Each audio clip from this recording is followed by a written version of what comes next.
All right, we are live on YouTube.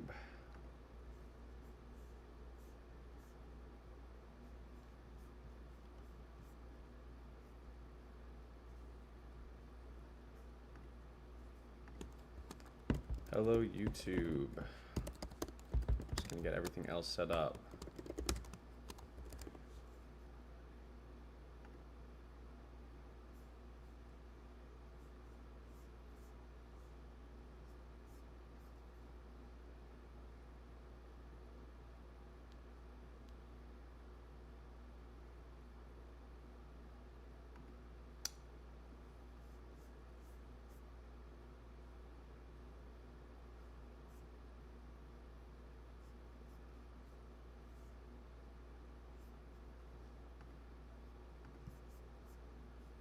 Need a description.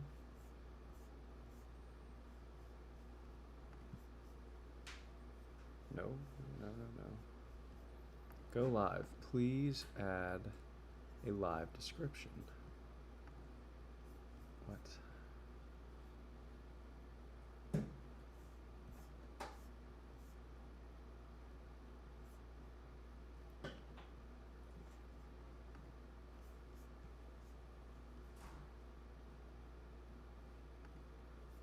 Ah.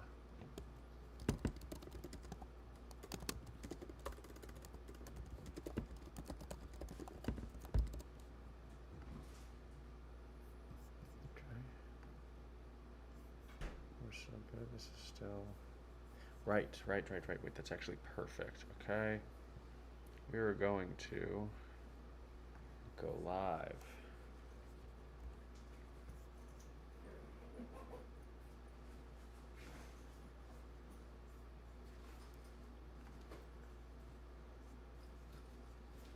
And then on Instagram, the most important one, we are going, once I get my phone set up,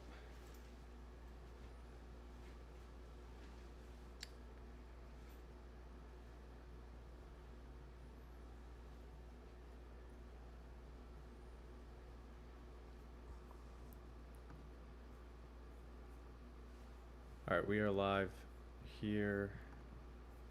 We are live on Facebook.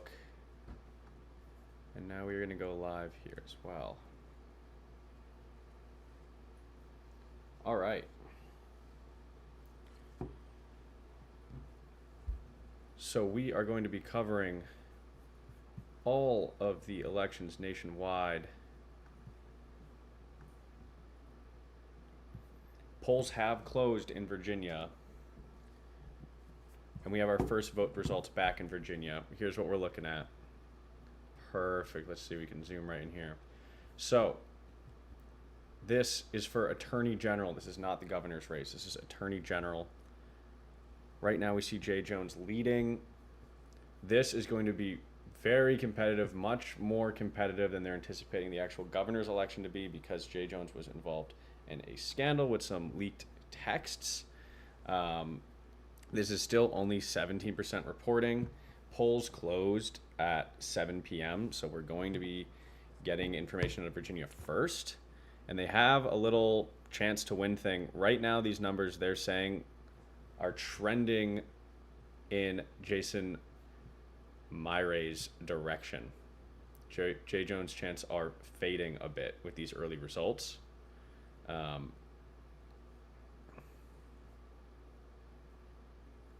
I don't know. Wait, it's saying 95% of votes counted, but 17% reporting. It's a bit confusing to me. Won't lie. All right, let's see what else we got here. All right, there's projecting it's going to end up being a 2-point victory for the Republicans. Spanberger. Oh, wow. It looks like they're already calling. So they expect Abigail Spanberger to win governor's race over Winsome Earle-Sears. Lieutenant governor, they're also calling. This is kind of how we expected this to go here, with lieutenant governor and governor going to the Democrats, but this attorney general race being a lot more competitive.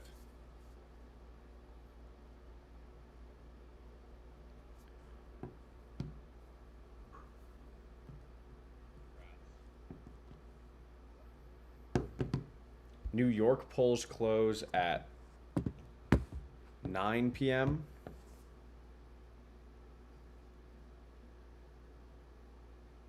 I'm also, guys, I am looking at the chat. I will be able to answer some questions. So for New York City, polls aren't going to close until 9 p.m. and they're not even allowed to start counting all the early vote until 9 p.m. as well. So we're not going to know anything until 9 p.m., but it's possible we get a big vote dump. So the one to look at right now is really this Virginia Attorney General's race. This is the one where we have votes that are out, that are being counted. Look, we just jumped up to 20% reporting. And, yep, odds for my race keep going up. How do I feel about Jersey? I mean, it's going into today, it looked like Mikey Sherrill had the advantage. We're not going to know anything. I don't really trust if you're on Twitter and you're looking at posts that say, "Oh, turnout looked good, turnout looked bad. Look at these exit polls." I don't know. I find them pretty useless. But the second polls close, which I believe is 8 p.m. in Jersey. Let me look that up. When do polls close in New Jersey?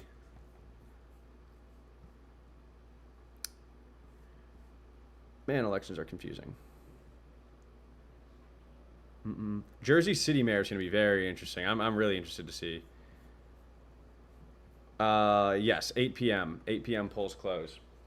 In New Jersey, so yeah, we're going to have Jersey Governor, we're going to have Jersey City Mayor, and then there's a bunch of state legislative seats as well.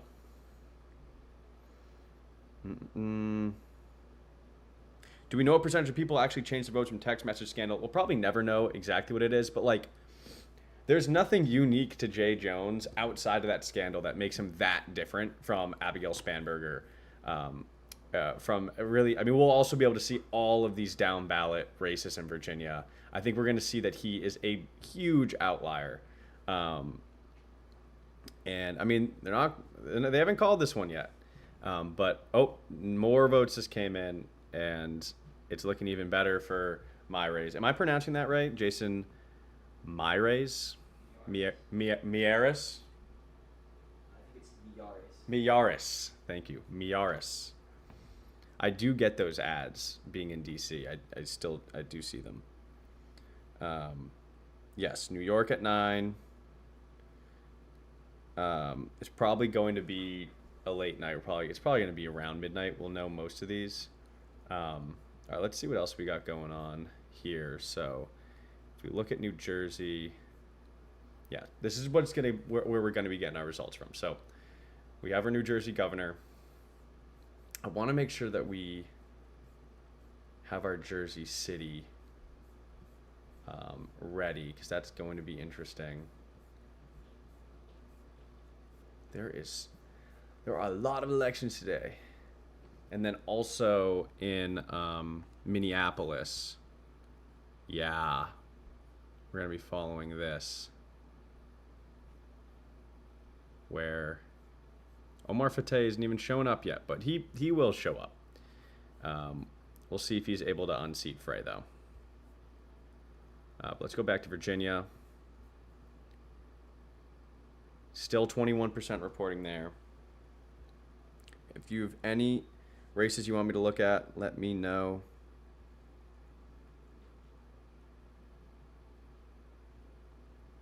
This will, I believe, have New York mayor election. This is Decision Desk HQ. So yeah, New York mayor, they're going to have those results. I believe I'll be able to get some of the down ballot stuff. Oh, that's cool. We can also sort by borough once we get there. But again, polls have only closed so far in Virginia. Look, we just got another % reporting, and Miyares, his chances have rose again. Looks like there's going to be a Republican attorney general, but we don't know yet. Who's favored in Minneapolis mayor? I believe Jacob Frey is the favorite. A lot of these candidates. I had a conversation yesterday with someone running in the Jersey mayor election, Ali, and he was basically saying that there's a hope that candidates like himself, like Zoran Mamdani, like Omar Fateh, younger, more progressive candidates that are trying to get out the youth vote, that they're being underpolled. We'll see if that ends up being the case. That did end up being the case in the New York City primary election with Zoran Mamdani. So we'll see if it's the case tonight. But from everything that's been out so far, Jacob Frey is the favorite in the Minneapolis mayor race. Musab Ali, thank you. I was blanking on his name. Did I ever look into Frey's donors? Yeah, so the most problematic one would probably be on the Super PAC side, which is he gets a decent amount of money from, I believe it was Lyft. I'm not sure. Probably some DoorDash in there too, maybe some Uber. But one of the things that me and Omar Fateh discussed yesterday was some of the legislation that he worked on that was paying Uber, Lyft drivers a minimum wage. And so they're not just relying on the tips. Those big rideshare apps are against that. And what you saw is, even though that bill passed the state legislature and the city also passed their own version of the bill, it was vetoed at the state level by Tim Walz and it was vetoed at the city level by Jacob Frey. So that's potentially problematic. You have this, rideshare app giving hundreds of thousands of dollars to a super PAC in support of a candidate who has vetoed legislation that would potentially, give benefits to those workers. So that's definitely problematic when it comes to Jacob Frey. I think he's had around $1.6 million of super PAC money spent on his behalf. I couldn't find the figures for how much super PAC money has been spent in negative advertising about Omar Fateh.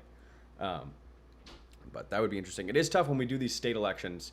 Every state reports things differently. At the federal level, it's nice, it's clean. You can go to the Federal Election Commission, but I'm at the mercy of the state when I look some stuff up here, and sometimes you really just can't get that much information. Just joined. Any news on New York City mayor? No, we're not going to have any information on New York City mayor until 9 p.m., but I'm expecting we're going to get a big dump of information right then.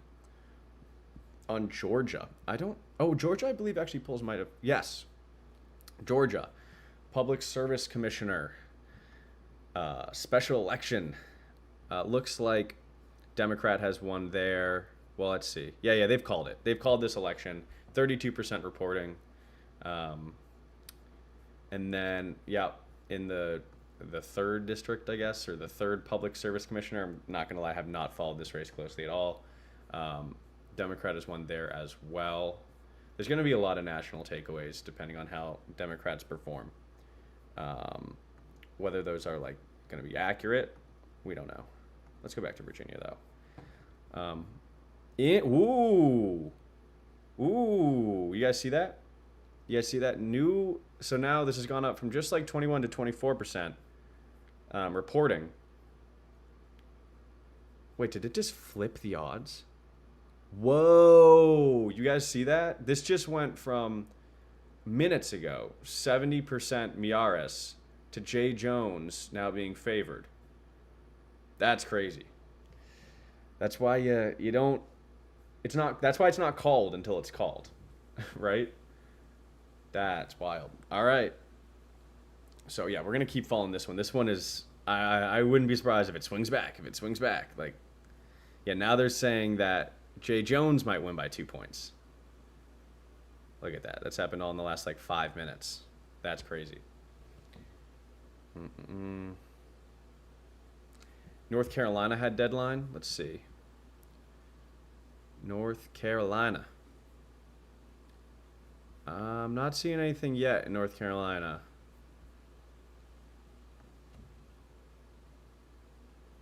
Opinion on Winsome Sears as a candidate. I just saw so many ads. I got all of everyone in Virginia knows that ad. The am I speaking ad. I think we're all going to be happy that the advertisements are going to stop. What do I think about Mamdani? I mean, this channel always looks at things from a campaign finance perspective. From a campaign finance perspective, his campaign is stellar. I mean, it's all small donations. Sorry, I'll put this Jay Jones back up. It's all small dollar donations. I love the way New York just does their elections with the public funding. It really rewards people that raise their money through smaller dollar donations. And there are like PACs that are supporting Mamdani, but most of them are ideological PACs, low dollar amounts.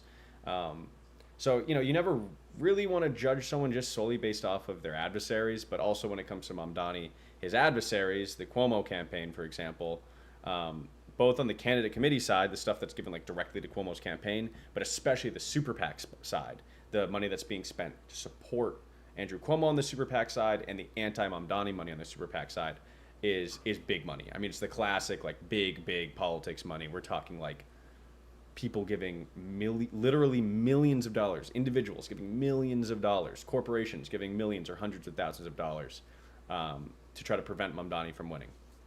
So from a campaign finance perspective, Mamdani clears, anyone else in that race. I mean, even in the primary when we were ranking folks on average size of donation, percent of donations that come from inside New York City, going over who was taking corporate donations, like he was clearing everyone. Let's see. Yeah, Jay Jones. It looks like it's steadying out, but it's still saying that he has the advantage with 26 reporting. I was surprised with Tim Walls's reputation that he vetoed the bill that would have supported the Lyft and the Uber drivers with the minimum wage. I was also a bit surprised on that. Have I done a finance check on Abigail Spanberger and Winsome Earl Sears? I did a quick one. They both get corporate money. Virginia, I might have this backwards. I believe in Virginia, corporations are allowed to give directly to the candidate committee. They don't have to create a PAC, put money in the PAC, spend money no, they can just like give money directly to the candidate. I wouldn't consider either of them to be financially clean. But again, even in Congress, when we're talking about these candidates that don't take corporate PAC money, that don't trade individual stocks, we're talking about like 20 members of Congress, right? 25 members of Congress if you include like all the senators. So we're talking about 538 members of Congress, and maybe 20 of them meet that litmus test. So there's going to be a lot of elections where both candidates don't really meet the stalking the Capitol test. And Virginia falls into that category. New Jersey also falls into that category. Not to say the candidates are the same, right? Like, do your research, go and vote. But, I really kind of try to focus on the elections where there is a larger difference between the candidates when it comes to their campaign finances. Let's see if we can finish this by midnight. Who was the favorite in Minneapolis? It's the current mayor, Jacob Frey. His approval numbers are pretty low, but he is still the favorite. 9 p.m. Eastern Standard Time for polls closing in New York City. Oh, yeah, that's okay. This was cut out of the interview I had yesterday just because we had bad internet connection. But someone is mentioning the DFL revoking the endorsement of Omar Fateh. Super interesting. So there's this guy running for mayor in Minneapolis, Omar Fateh, and they're the DFL, Democratic Farmer Legion. It's their league. I don't even know. It's their party. It's the Democratic Party in Minnesota. They are having their convention. It's multiple rounds of ranked choice voting. First round, Omar Fateh gets like the most votes, but not over 50%. It gets like 48%. So they go through the ranked choice process. He ends up with 68%. Great. He gets the endorsement. He's the nominee. He gets the DFL nomination for Minneapolis. However, the current mayor, Jacob Frey, challenges the endorsement, and they find out that they went through the ranked choice process wrong. They don't actually declare that Omar Fateh didn't end up still winning. It just is that at the state level, so the Minnesota DFL sanctions the Minneapolis DFL, says that you guys did that convention improperly. We're going to suspend you for a certain amount of time from being like a party. And they strip Omar Fateh of that endorsement. And they also knock him for, he sends out these mailers and they still have the DFL endorsement, and they're saying that you can't do that, you can't send those out anymore, so they ding him there. But it's just wild to me, the incompetence of that whole situation, just crazy. But yeah, so he's no, I think no candidate actually officially has the DFL endorsement for the Minneapolis mayor race. Crazy.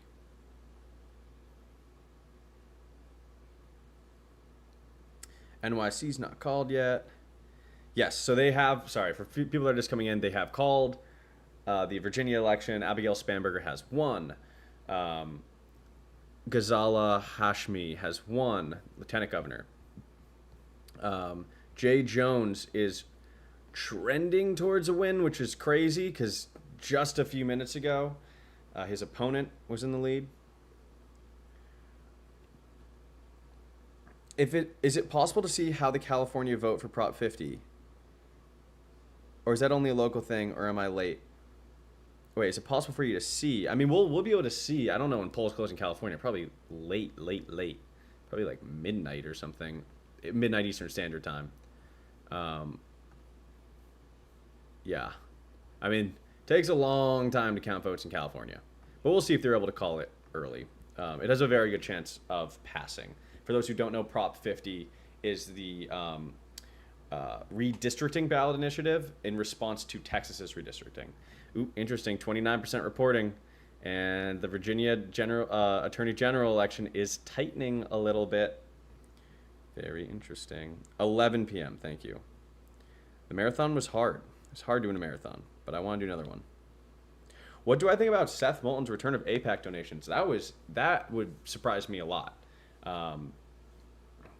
I did not view Seth Moulton as that type of candidate, or that type of politician, I should say, not candidate, that type of politician to return AIPAC donations and do so publicly. Definitely want to have a conversation with him. I think that would be very interesting. I can't really talk about it too much right now, but we're going to be doing a piece with a member of Congress about AIPAC, hopefully within the next few months. And then maybe we'll end up having a conversation with Seth Moulton as well. I think that'd be interesting. I was surprised by that move. Democrats farmer labor. Thank you, DFL. Democrats farmer labor. But that's like an incomplete sentence. It should be the DFLP, right?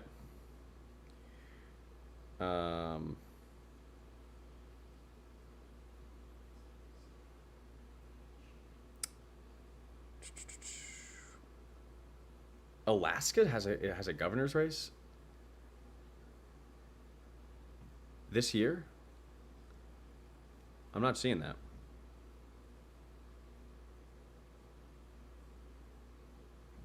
All right, let's see what we got going on. 31% reporting, and it's still tightening. This, again, is the Virginia Attorney General election.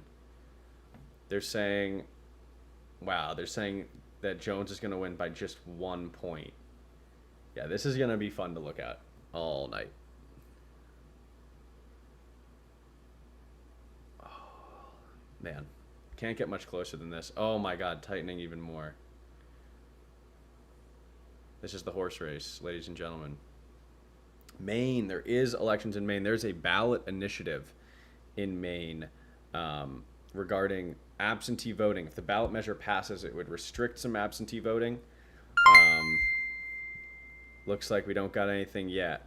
Require voter ID and change absentee ballot and drop box rules. Seen a lot of elections, ballot initiatives about voter ID, absentee ballots, all that jazz. All right, let's go back to Virginia. 32% reporting. Getting even closer. Can we see what's going on in Texas? Texas, I don't believe their polls are closed yet. Okay, so we have... Oh, okay. Bail reform. And then there is... Where where is it? There's a congressional election. I mean, it's going to be a Democrat that ends up winning this seat, but it's like what Democrat? Goodness. If, this is Decision Desk for people that are wondering.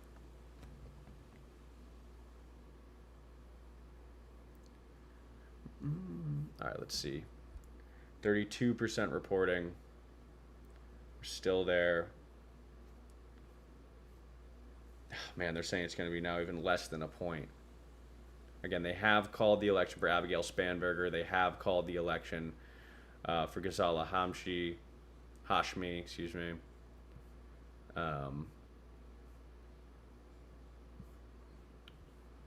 Let's see. Can I look at like random little things? Okay. They're running unopposed.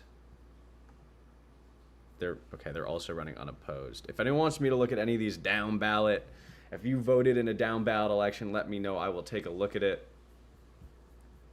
NYC polls aren't going to be closed until 9 p.m. It's got 1 hour. All right, it's almost 8 p.m. It's almost the top of the hour, which means that there's going to be more polls that close. I believe polls in New Jersey close at 8 p.m., so we're 1 minute away from New Jersey. Polls close 9 p.m. in New York, but in New Jersey they close in 1 minute. 1 minute. All right. They have their own chances to win. I do not know how they calculate this stuff, but they are giving Mikey Sherrill, before polls close, a 90% chance of winning. So we'll see how that changes once the first vote drop happens. That's how you really know something's up. All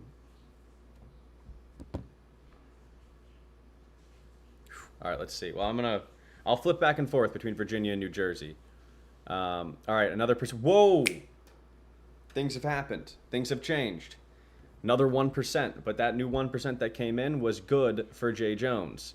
His win percentage, again, I don't know how they calculate this shit. His win percentage went from 60% to 77%. They are now saying, again, a second ago he's going to win by half a percentage point. They're now saying he's almost going to win by 2 points.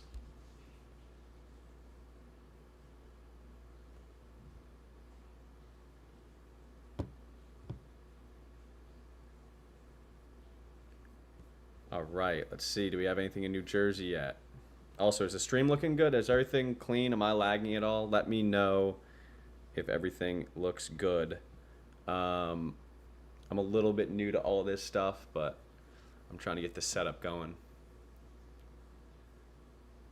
Okay, let's see. Still nothing in New, I mean, that's not surprising. Polls closed 1 minute ago, but I bet we'll get elections soon. Okay, wait. They tell you when the polls close here. Do they tell you when the polls close up here? Yeah, poll closed at 8. Cool. All right. Georgia, polls closed at 7. If you didn't see these, Democrats swept those elections, those high-profile elections in Georgia. Jersey, still not reporting. Virginia, still at 34%. Okay. I wonder, should we, I guess we stay here for a second. Again, unless, if anyone voted in a down ballot election and wants to see what's up. Like, I think even Massachusetts, oh my God, everything's alphabetical. I think Worcester, Mass, was electing a new mayor. Let's see if we can pull this up. Worcester, councilor, Worcester school committee. I thought y'all were electing a mayor.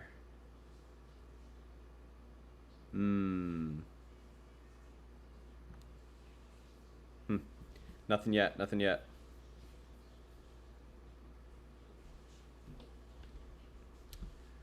All right, let's see. Go back to Virginia. Another percent reporting. Jay Jones' chance of winning is staying steady. Yes, they have called Spanberger. They have declared Spanberger the victor. She's going to be the next governor of Virginia. Ghazala Hamshi has also won the lieutenant governor election. So far, the Democrats have won 2 of the 3 major statewide seats. It was looking real bad for Jay Jones, but his chances have now increased substantially. But we only have 35% reporting. They have not called this election yet, the Attorney General election yet, so we will see. I'm the only content creator that can pronounce Worcester correctly. I grew up in Worcester County, so I cheated. Can I check on Prop 50? We can look at when the polling closes, but yeah, polls close at 11 p.m. So it's going to be a while before we get anything out of California. But when we do, I will be up. I will be up, and this water bottle will be empty. Georgia commissioner elections. Yes, we can look at the Georgia commissioner elections. So, in do you say District 2 or just Commissioner 2? I guess it's not. It's not a district. It's statewide. So, for the second commissioner, won by like 13 points. It's crazy. 12 points.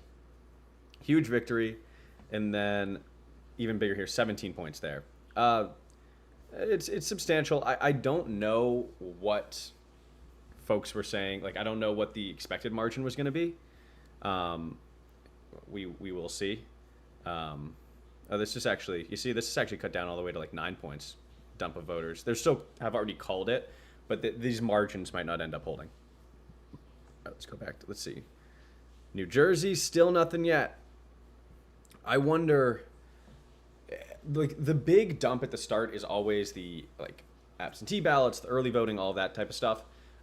Different states count those differently. So in some states, you're not allowed to start counting those votes until the polls close. In other states, you are allowed to count the votes. You are not allowed to report the votes yet.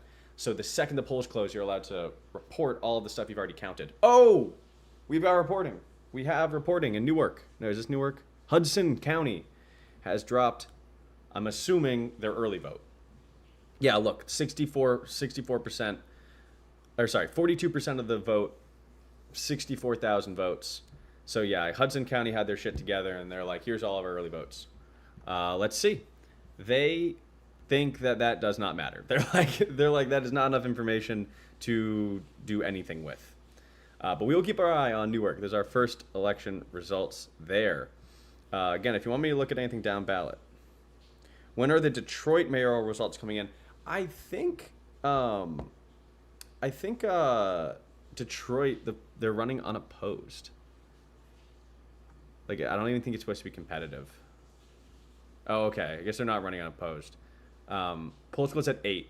And some polls close at 9. So we'll know soon. There's gonna be so much stuff coming in. This is just the start.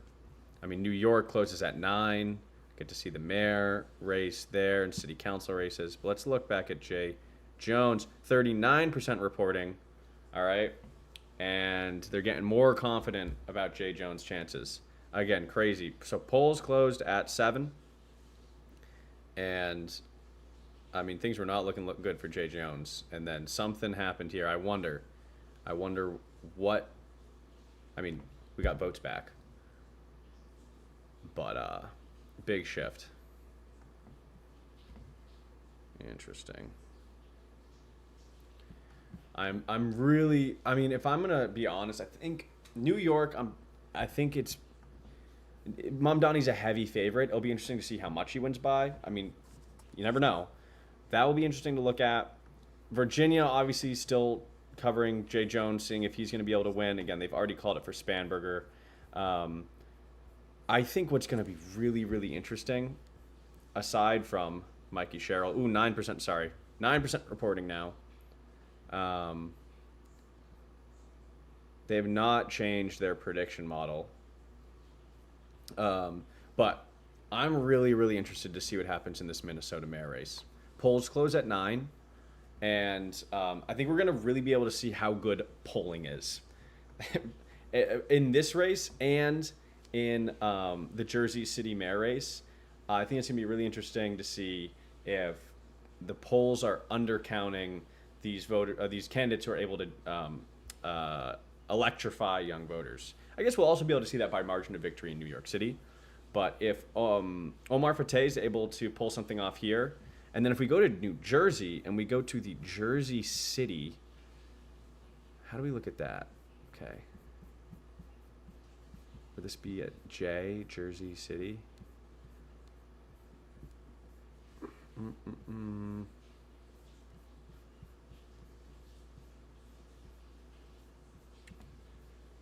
Man, this is kind of hard to find. Well, let me see if I can just do this. Jersey City. Jersey City, here we go. Jersey City Mayor. All right. So yeah, we have basically no votes in yet. But this is the guy I talked to yesterday, Musab Ali. He claims that he was being underpolled. We'll see. So all he needs to do, so the current mayor here is James McGreevey. No, sorry. He was the former governor. Sorry, excuse me. He was the former governor. He's running for mayor. He is the favorite.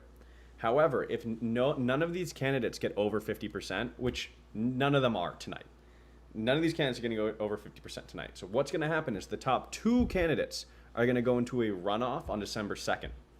And we will see. I mean, James Solomon, I looked at his stuff. He's running a pretty good campaign. But like none of the vote is in yet, really. So we'll be tracking this one as well, though, because I think this is going to be interesting to see if polling is, if there's any inaccuracies in polling right now, or where the inaccuracies in polling are. All right, 13% of the vote in. They have still not changed their prediction model, but Mikey Sherrill right now, again, this is mostly like early vote and whatnot, is up by 20 points. Let's go back to Virginia. All right. Jay Jones's odds are staying pretty stable. He's got a 2.5 point lead right now. Again, they've called Spanberger. They've called the Virginia governor's race. They've declared, sorry. Here we go. Spanberger has one here. They've called the lieutenant governor race in Virginia as well. They have not called the attorney general race yet. But Jay Jones is the favorite. All right, let's see if we get more from New Jersey.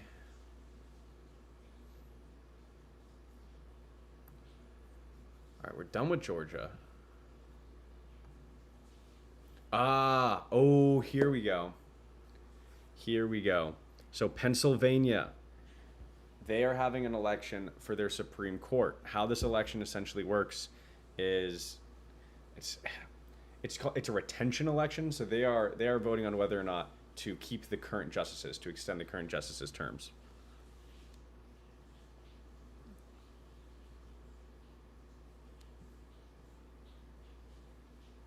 Looks right now like the Democrats,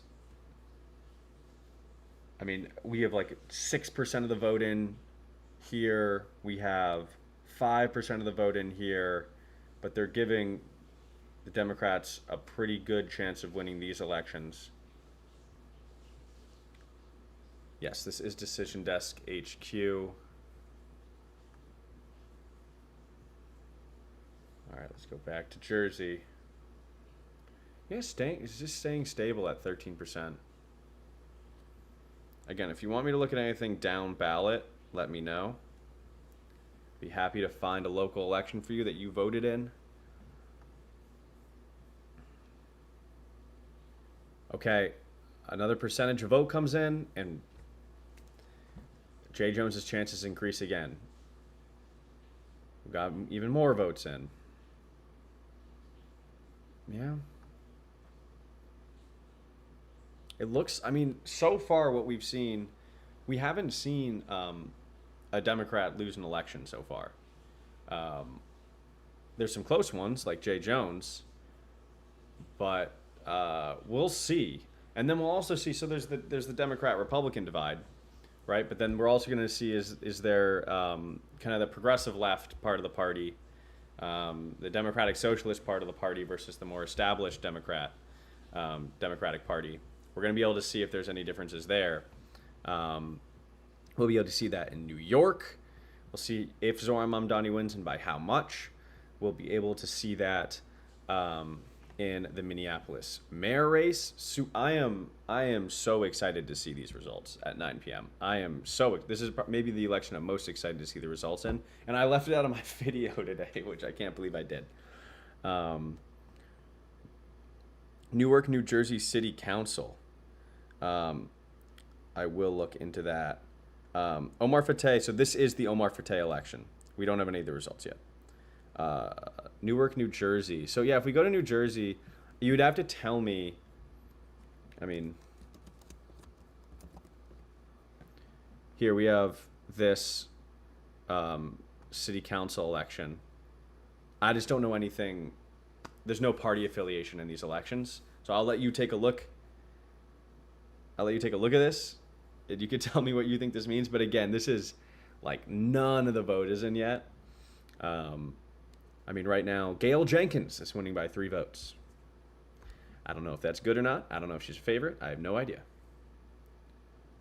But yeah. All right, let's go back to the top. Jersey. All right, a few more votes in. 17% reporting. Oh. What does that check mark mean? Does that mean they're calling it? Her odds have increased slightly. Well, let's go back to wait. So if we go back to Virginia, they don't put a check mark next to his name. That's weird. It's like they're calling it in their election pulse feature. If we go back to New Jersey, they're putting a check mark next to her name there, but they are not calling it up here. So we'll see. That this might be they might be close to calling this for Mikey Sherrill.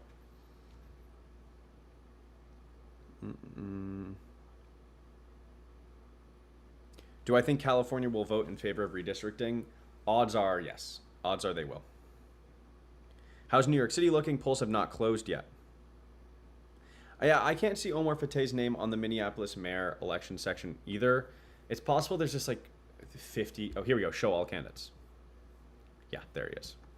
These are they in alphabetical order, first name or something? No. I don't know. I don't know what order they're in, but a lot of these candidates are not going to get a percent of the vote. It is ranked choice in the Minneapolis mayor race. It is ranked choice. You can vote rank 3 candidates, and they're going to continue that ranked choice process until one candidate gets over 50% of the vote. Again, this is the election I might be the most interested in, Minneapolis mayor. I think we're going to learn a lot about the results of that election. New York doesn't close for 45 minutes. Wow. All right, Jay Jones odds stay good, but they're not calling it yet. 41% of the vote in now.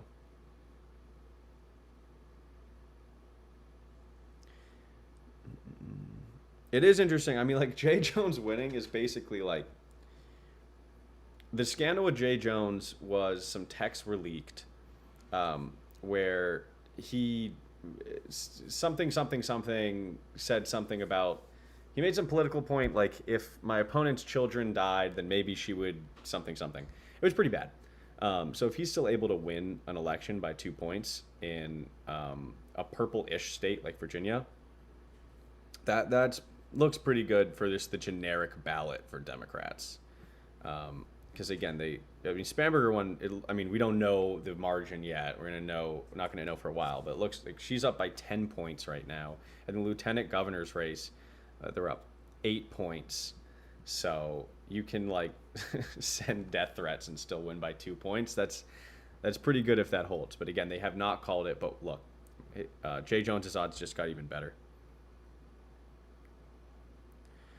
Unfortunately, no, I'm not going live on TikTok. I'm still trying to figure out how to get live. Like, I want to be live simultaneous everywhere and be able to have these visuals up for you guys.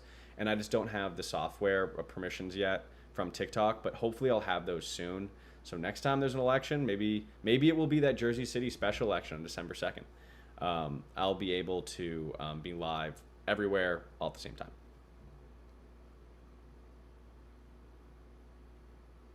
Oh, they're listed alphabetically, but the incumbent is on top. That's good. They just called New Jersey governor. Yep. All right. That was the ones to look at. I mean, again, before the night started, they had this as like a 90% chance of going to the Democrats. I guess they didn't have to look at too much of the vote to figure out that that's the way it's going to go. So yes, Mikey Sherrill is going to be the next governor of New Jersey. Still some elections to look at in New Jersey. State legislative seats, but then also Jersey City Mayor, which I will take another peek at right now. Jersey City Council, no. Jersey City, is this mayor? Yes.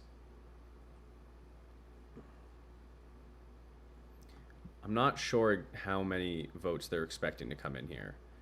I'm guessing this is still early, but again, Musab Ali, who I spoke with yesterday, he would have to finish in the top 2 to make the runoff. So he is on the outside looking in right now. But we'll follow that every once in a while. All right, let's see. Virginia. Oh, big dump. 6% of the vote just came in. All right, so they're feeling real good about Jay Jones, but I guess it's just a close enough election that they're not calling it yet. The margin is still 2 or 3 points.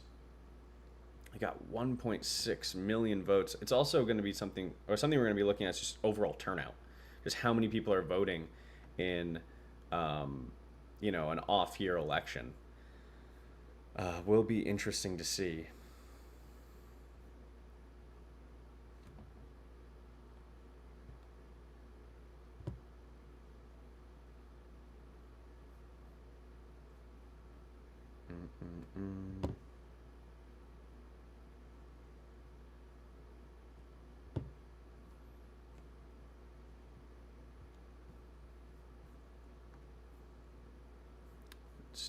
Staying the same. All right, yeah. They're very confident about Mikey Sherrill.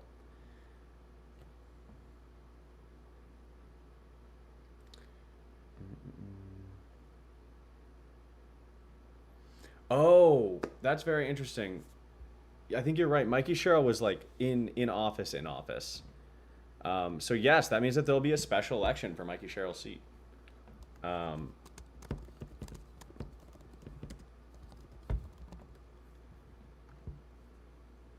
Yeah. So that's gonna be fun. We'll be covering that. That'll be a fun primary. So yeah, we'll have a special election. We love special elections. I wonder how quickly the turnaround will be on that. So yes, special election coming up in New Jersey. What district is that? Sorry.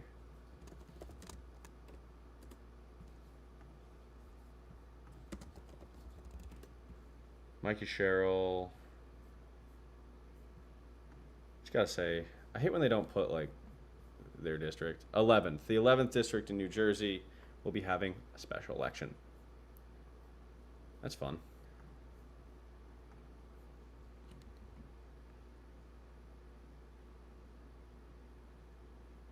New Jersey isn't close to being counted yet. Could go the other way, I fear. Nah, they're pretty confident here. They've called it. I mean, people smarter than me, they're able to see these early returns, the expected early returns, what actually ends up being counted, and make pretty accurate predictions. They don't call stuff. It's very rare that they uncall an election. Like a major, like some guy on Twitter or like me, if I call an election, like definitely don't listen to me. But like if Decision Desk HQ calls an election, it's said with a decent amount of confidence. Oh, it dropped a bit for Virginia. Let's see.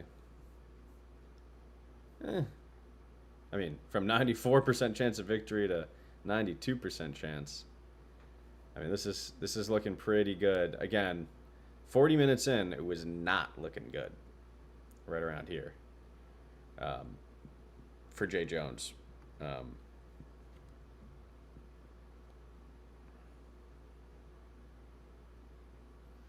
Yeah, someone just mentioned they're interested to see how the DSA candidates do. I think that's going to be a main takeaway. Like, so far, Democrats are winning across the board, which we can kind of expect, just like the kind of seesaw retaliatory vote.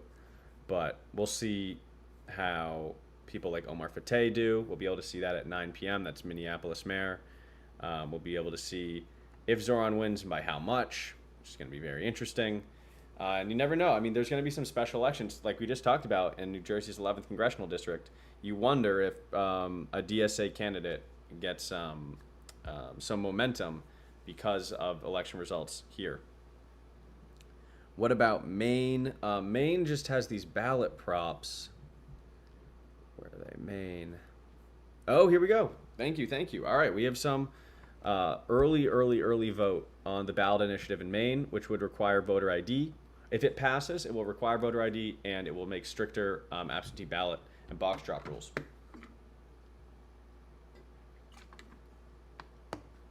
So far, the no's are winning. This isn't a large enough election to have like a prediction model for it, so we're not going to know for a little bit.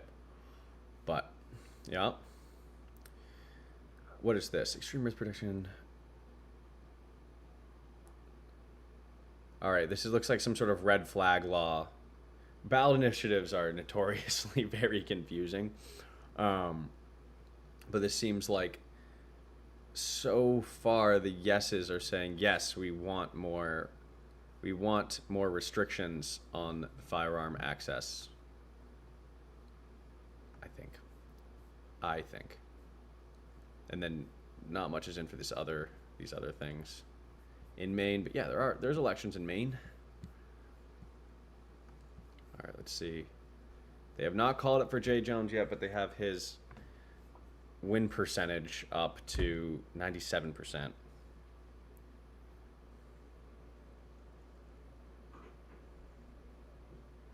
Pennsylvania's elections. Oh man, it's interesting. I mean, you wonder who votes in these types of elections, right? Like, there's been a weird amount of money spent in them. I wish I should have covered them a little bit closer, but usually, like a Supreme Court seat. I mean, usually, I'm talking like more than 10 years ago. A Supreme Court seat, you're not going to see a lot of money spent in that election. But a ton. If you live in Pennsylvania, you've seen these ads. And so far, the Democrats, it's looking good. They haven't called any of these elections in Pennsylvania yet. But so far, I mean, it looks like maybe more of these blue areas have reported because they're just absolutely killing them. And I don't think they expect, I think they do expect the election to be a lot closer. But that's what's going on in Pennsylvania right now. Oh. They're giving Jay Jones the greater than 99% chance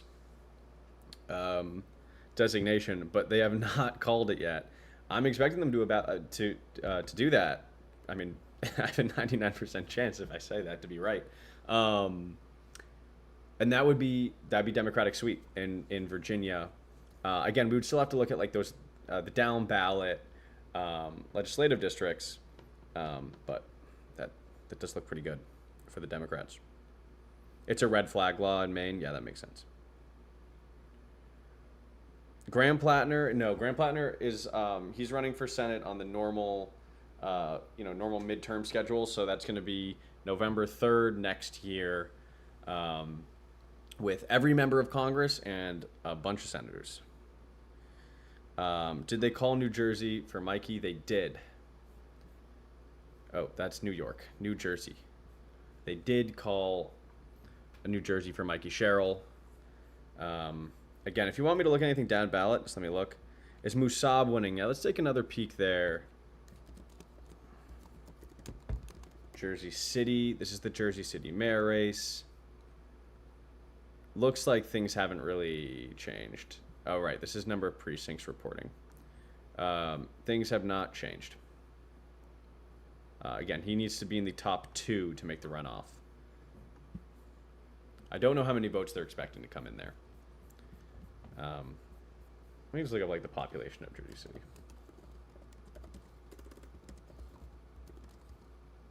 $300,000 in the population. Let's say like 200,000 can vote.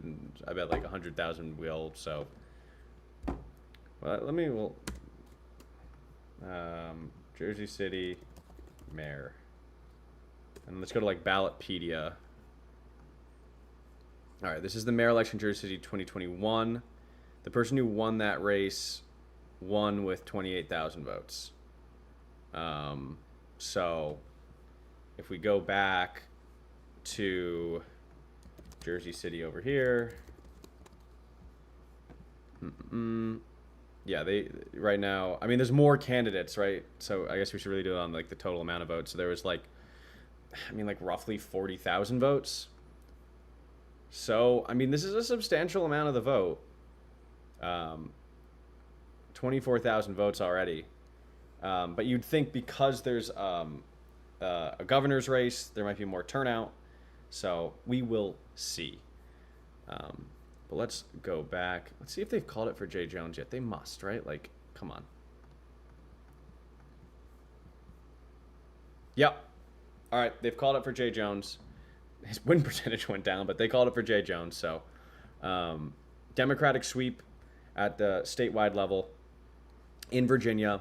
So, just to recap real quick, for Virginia, since we're going to kind of be done with Virginia, unless we want to look at the down ballot stuff, Jay Jones has won the Attorney General's race.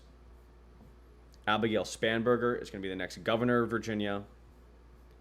And Ghazala Hamshi will be the next lieutenant governor of Virginia.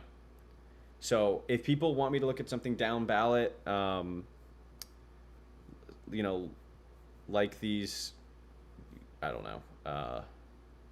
Wait. There's city. I'll get back to that later, but yeah, well, we might poke back into Virginia to look at some things down ballot, but yeah.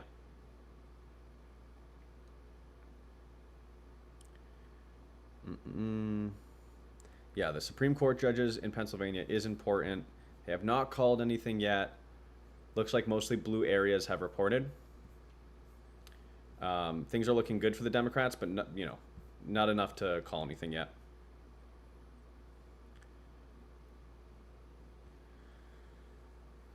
Texas's 18th. Let's take a look at Texas's 18th. We haven't looked at it yet. Oh, interesting. Bail reform. Yeah, they do not want the sex criminals to get the bail. That's a hard thing to pass in a ballot initiative, or to not pass in a ballot initiative. Maybe if I just look up 18, maybe I'll find it. U.S. House special election. Here we go. Wow, what a cluster. All right, 60% reporting. Isaiah Martin was he's got a little bit more of like social media buzz and whatnot, but like it is not translating into votes. This is going to be, you know, your next member of Congress. There's no runoff or anything. This is just going to be it, I believe. So I honestly don't know much about these candidates. I didn't look at this race much until just like today.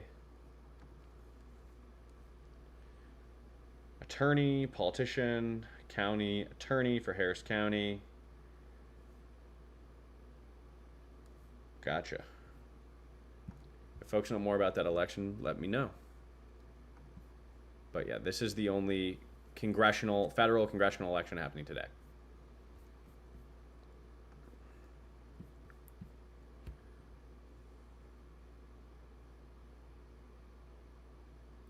Was Jay Jones expected to lose until recently? Kinda.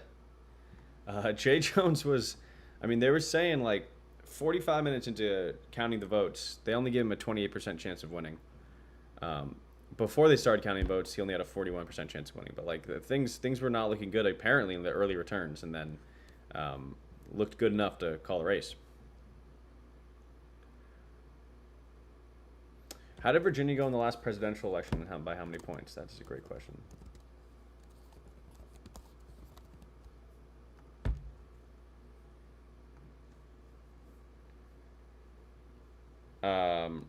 Kamala won 52% of the vote to Trump's 46%. So not super surprising. You're seeing Jay Jones slightly, I mean, we don't know yet. Like, you don't really know the margins until they've counted all the votes. But we're seeing Jay Jones slightly underperform Kamala Harris. But then we're seeing Spanberger and Hashmi overperform Harris.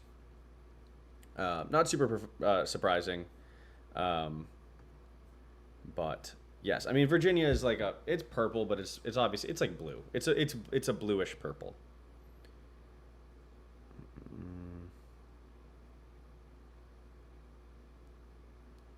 Times are saying well, wait. Sorry, the New York Times is saying 39% for mayor of Jersey City. Is that what they're saying? Yeah, mayor where Jersey City. I don't know.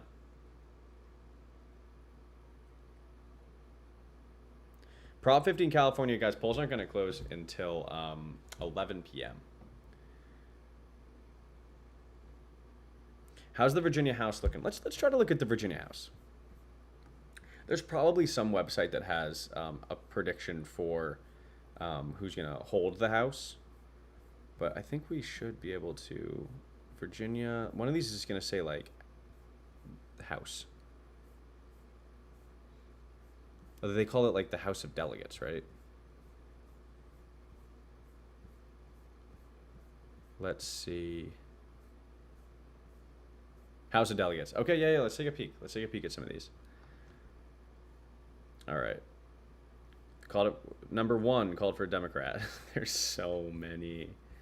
If people could tell me maybe the ones that are competitive. Another one for a Democrat. Unopposed Democrat. Democrat. Democrat. Called for a Democrat. Called for a Democrat. Called for a Democrat. Called for a Democrat. Called for a Democrat. Called for a Democrat. 12. All right, we're up to 13. They've all been Democrats so far. 14. They haven't called this one yet. This is so okay. Actually, I'm gonna get a pen and a piece of paper so I can track the ones that are more competitive. Do I have a pen? Yes. Okay. Cool. All right. So in Virginia, we're gonna be looking at the 15th House of Delegates seat. Where else are we going to be looking?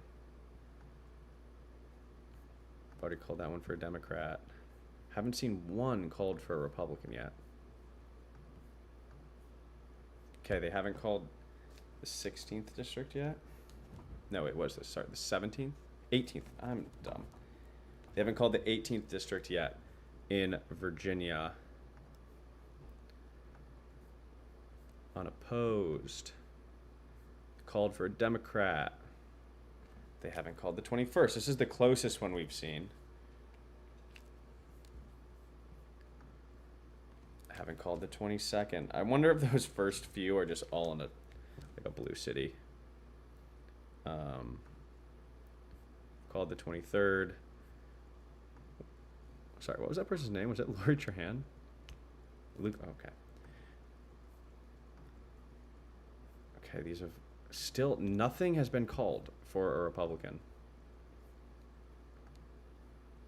Okay, this one, look at that, 95% of precincts. Oh, that's precincts. I don't know if that's the total vote, but this is like a 1-point race, and this is the 30th district. There we go. There's one for the Republicans. This is uncalled, the 32nd. 33rd has been called. The 34th has not. So yeah, later in the night, I'll check back on these, the ones that I'm marking down, so we don't have to do this again where we go through them one by one. 36th is uncalled. 37th is uncalled. How do you 49% of the vote in? The Republicans winning by 40 points and you're not able to call it? Seems kind of crazy. Sorry, that was 39, right? Okay. Wait, shoot. Was that? Yeah, sorry. Okay. 39 is uncalled. Again, this is the Virginia House of Delegates we're going through right now. The 40th is uncalled. 41st is uncalled. 42nd is uncalled. 43rd is called.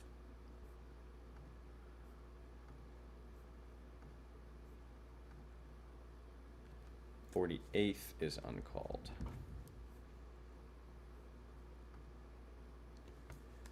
'49th is uncalled. You guys having fun? 50th is uncalled. This is what it looks like when I research a video, by the way. I'm just doing stuff like this. And it's kind of therapeutic.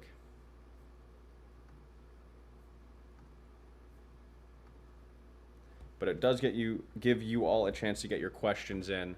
So there's plenty of things that I can respond to and talk about as we look at these election results. So get your questions in. I am reading the chat. 59th.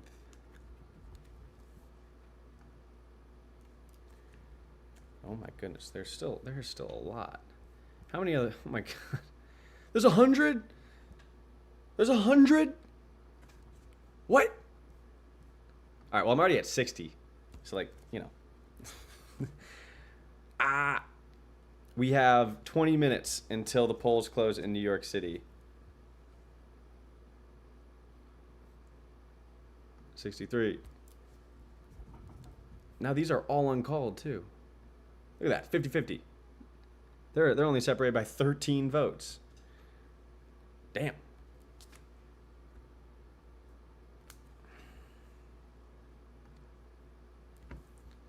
Oh my goodness gracious.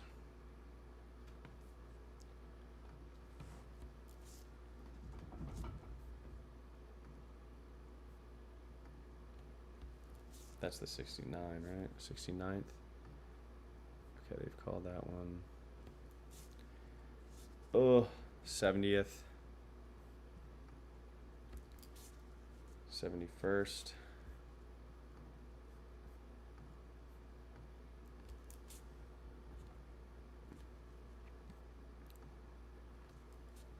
'74th. You see, Steve Skarnacki or whatever his name is, he has like a team. I need a team is what I need. That would make this a lot easier.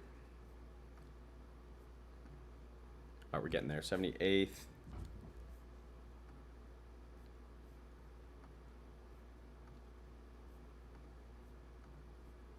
I can tell when I hit a city, I swear. It's like, oh, blue, blue, blue, blue, blue. All called. Wait, that's 83rd, right?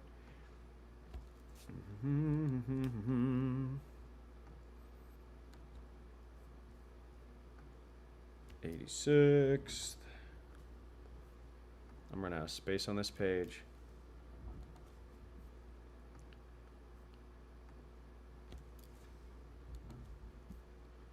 All right, we are so close. We are so close. We are so close. The payoff is going to be huge.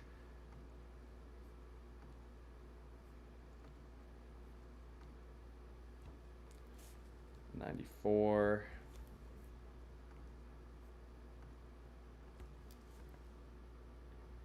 '96.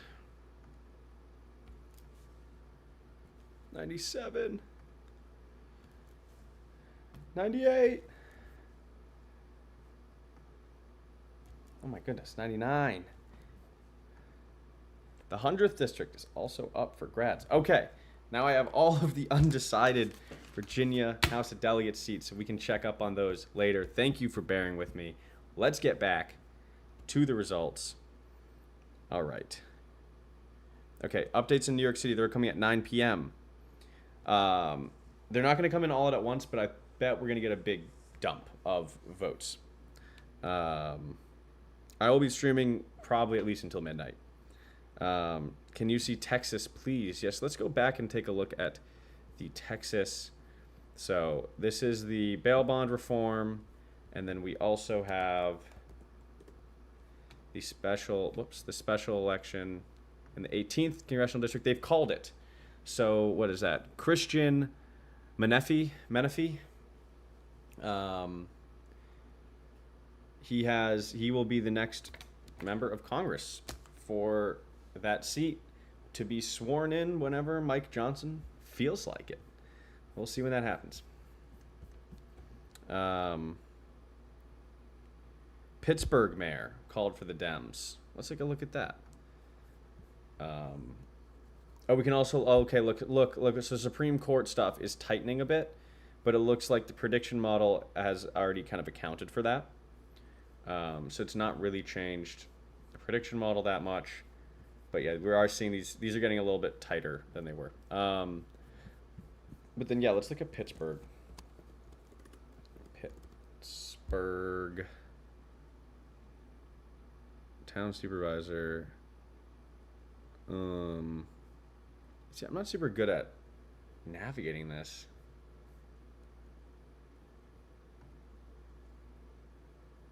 Yeah, I'm not seeing this, the Pittsburgh mayor thing, but again, it's probably just user error. Oh, Pittsburgh mayor. I'm dumb. Okay. I guess they don't have it here. I'm not sure where you're getting that, but it's very, it's possible they have called that, but I'm not seeing it on decision desk. What is Prop 50 in California? Prop 50 is the redistricting. So it would create a bunch of safe seats. Well, not safe seats. It would create a bunch of extra seats for Democrats to pick up members of Congress. It's in response to Texas's redistricting. They were able to do that just in the legislature. They didn't need a ballot initiative, but due to California state laws, they needed to have a ballot initiative to redraw the districts. So Prop 50 is that ballot initiative. And polls close there at like 11 p.m. All right.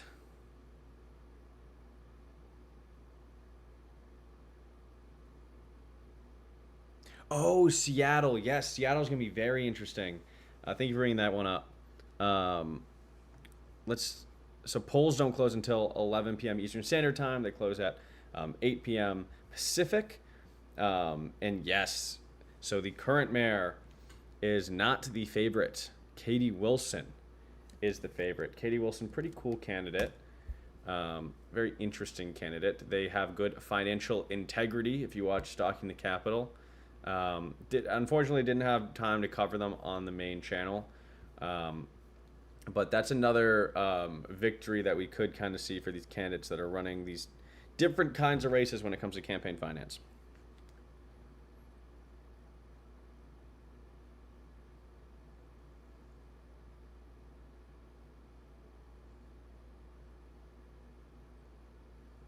Let's see.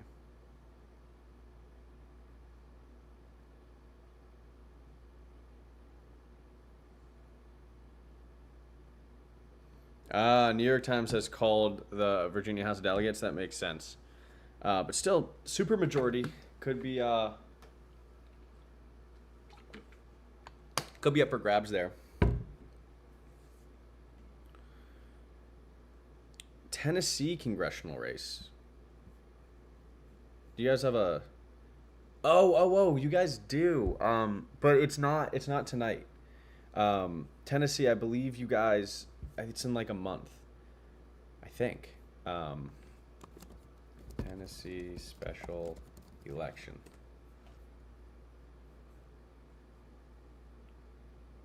Primaries took place on October 7th. Yeah, and then December 2nd for the special. That'll be fun. We'll hopefully make a video about that.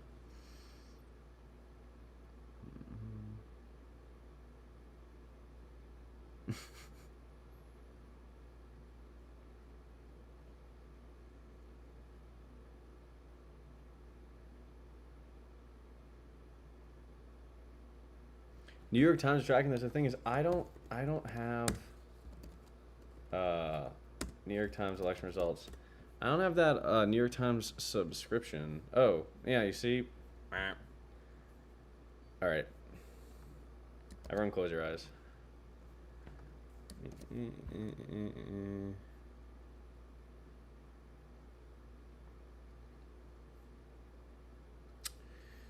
Oh, that might not work. Let's see. We'll see if that loads. All right. Man, we got 13 minutes until we get election results from New York City. That is also when polls close in Minnesota. And again, this is the race I am most interested in tonight. Minneapolis mayor Jacob Frey, who has received a bunch of money, bunch of PAC money from big rideshare apps. versus Omar Fateh, the guy who led the bill to give rideshare drivers a minimum wage. It's going to be interesting. We will see. But polls close there at 9. They close in New York at 9.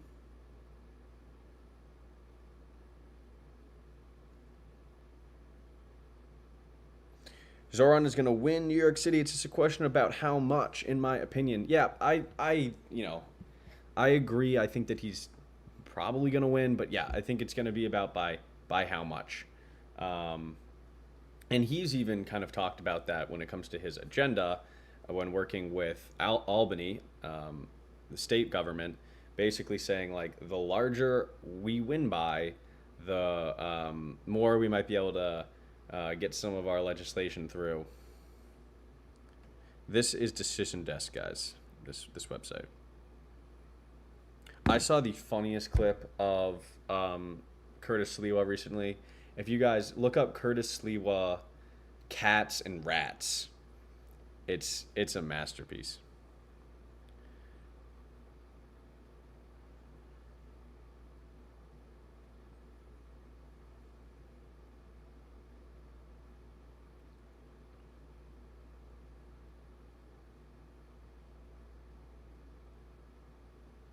All 3 Pennsylvania Supreme Court justices they've won. Let's see. Have they called those? Decision Desk hasn't called them. They're kicking ass. I mean, they're winning. Decision Desk hasn't called them. Possible I might want to start using a different for some elections, maybe using a different site than Decision Desk, but here I'm not seeing them being called. How is Omar Fateh doing? We will not know until 9 p.m., but that is in 10 minutes.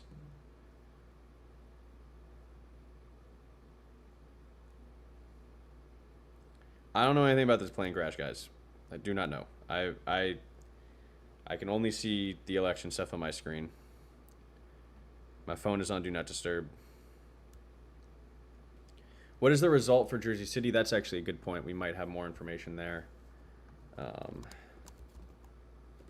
Jersey City. No, like 600 more votes. Really nothing. I'm going to be looking at all this stuff, though, because, like, especially in elections where people are saying the polls might be wrong, I feel like when the polls are right, we don't talk about it. We just, like, go on to the next thing. If the polls are right, that, we should talk about that. That is good to know that the polls can be right in certain situations when it comes to speculating. And who doesn't love speculating? I love speculating. I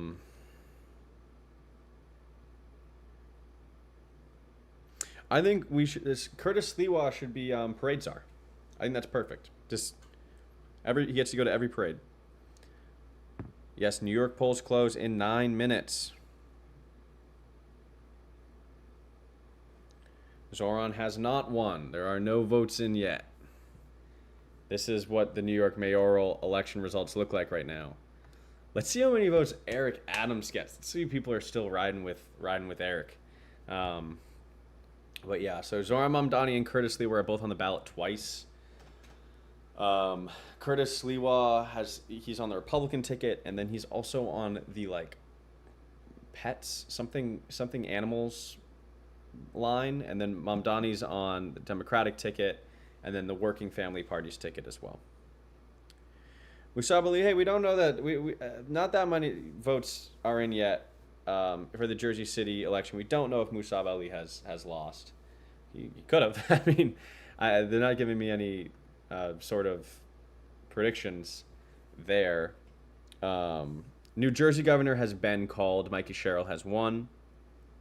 All right, real quick. All right, good. If I move this, you guys can still see. That's perfect. I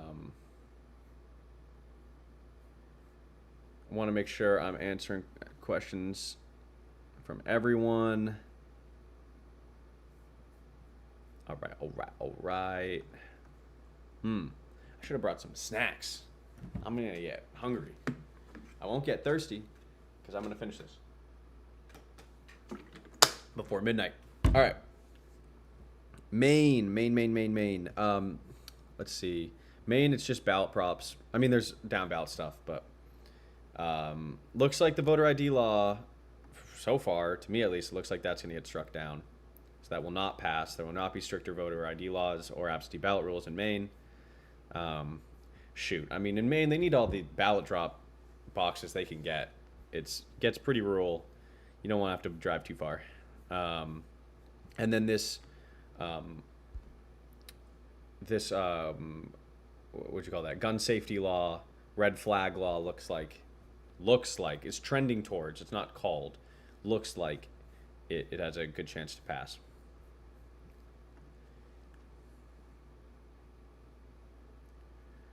Get popcorn. I could make popcorn, but I have the loudest popcorn maker ever. I will not subject you guys to that. Do I think Elon... Oh my God. That almost got me. I didn't realize that was a troll comment. Do you think Elon endorsing Cuomo will flip the election? No. I don't. I don't know if that's the one to do it. I don't know. Like, the Trump endorsement of Cuomo is very interesting. Because I don't know if Andrew Cuomo wants that endorsement. I don't know if that helps him in New York City.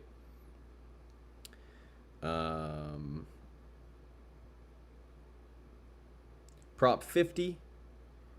California.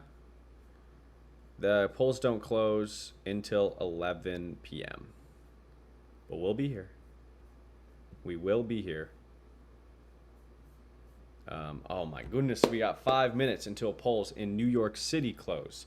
Until polls in Minneapolis for the mayor's race close. This is going to be crazy. Well, it might not be. I think it will be. It will be informative. All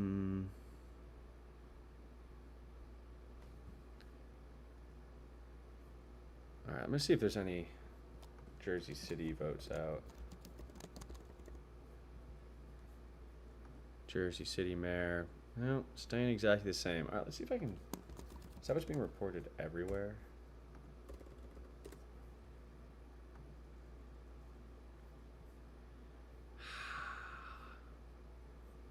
Did I ever get this to work? No.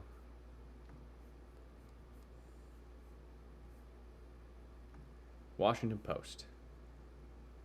This is an article.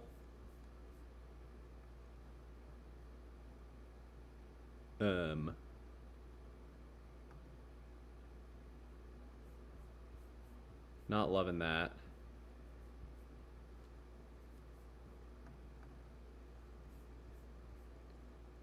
Oh, here we go. Yeah, I mean, Musab Ali looks like it's an uphill battle for him to get in that top two again. Top two candidates here are going to go into a runoff on December 2nd.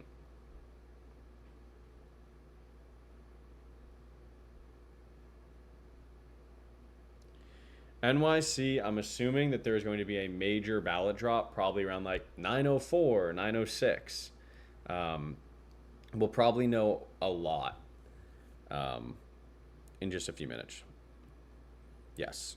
All right, let's do a quick roundup. We're about to hit the top of the hour. Let's do a quick roundup. Let's go all the way to the top. Let's go to New York. All right. Why am I in New York? Never mind. Polls have not closed. But let's go to Virginia. Okay. In Virginia, in the closest race at statewide level in Virginia, Jay Jones has won the race for Attorney General. It was looking pretty bad for him 45 minutes in. Odds flipped. He ended up winning. All right. That's the first one. Second one, Virginia governor. The next governor of Virginia is going to be Abigail Spanberger. Another win for the Democrats. 12-point margin. It's a lot, but we're not going to know the real margin until all the votes are counted. And then finally, Lieutenant Governor, the trifecta, the Democrats sweep the state-level seats. Ghazala Hamshi wins. That is what happened in Virginia. There's still some down-ballot stuff to be figured out, but Virginia, it looks like a sweep from the Democrats. Now we go to New Jersey. New Jersey, Mikey Sherrill has been declared the victor of the governor's election. Next governor is going to be Mikey Sherrill. She was the favorite. She ended up winning. Down ballot in New Jersey, we have a few things we're still looking at. Let's go to Georgia. Georgia, look, they have called these public service commissioner elections in Georgia. So Democrats have won one seat, and now look, they have won 2 seats. So a Democratic sweep in the state level seats in Georgia. Again, all these states have stuff going on down ballot, but we're just looking at the big overarching statewide things. Overarching wasn't the right word. The statewide elections. And then we have these Supreme Court elections going on in Pennsylvania. They have not called these elections yet. They've actually slightly decreased the incumbent Supreme Court justices' chances here, but they're still the favorite to retain their seat on the Supreme Court. Again, a lot of money has been spent in these elections. The other seat is down here. This, they're saying, is a lot safer now. They've changed the odds here. They're saying this is a lot safer for the incumbent Democrat justice. And those are the 2 Supreme Court seats. Those are the statewide seats in Pennsylvania. California, Texas, we don't know. Well, actually, in Texas, we actually do have one result, which is the only congressional seat up today has been decided. Christian Menefee, I don't know I'm sorry, I don't know how to pronounce his name. Hopefully I'm not butchering that. He will be the only member of Congress that wins today, and so he'll be sworn in at some point. But he is the new representative for Texas's 18th congressional district. That is the major wrap up of what's going on so far. It is 9 p.m. New York has closed the polls. Election results will start to come in here, and also in Minnesota in their race for mayor. Their mayoral race, if you will, we will start getting results. Keys to look at in Minneapolis: Jacob Frey, the incumbent, and Omar Fateh. All right, but we are going to stick on New York, and we're going to wait. And we're going to wait. I will answer some questions while we wait, but I do want to stay on this page. I don't know if it auto refreshes. I think it does. But yeah, polls are now closed in New York City. Polls are now closed in Minneapolis. And I believe Michigan, there was down ballot stuff. Those polls are now closed all across the state. So we will see.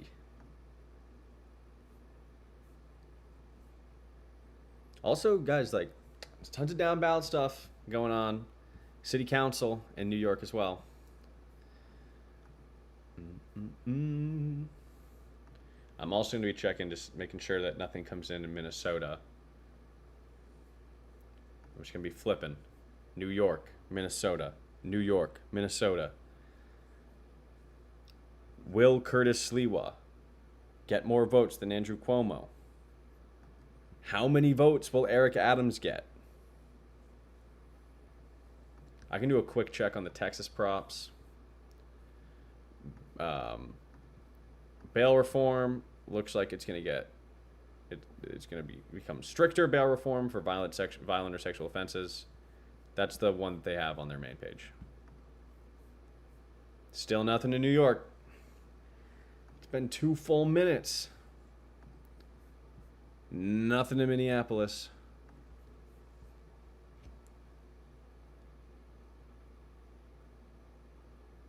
This is Decision Desk, this website. I've been liking it. Prop 2 and 12 are the big ones for Texas. Here's Prop 3. I don't even know. Texas can be very hard to find things. We'll go through that later. We got to see what happens here. Oh, New York Times updated, CBS updated. Let's see.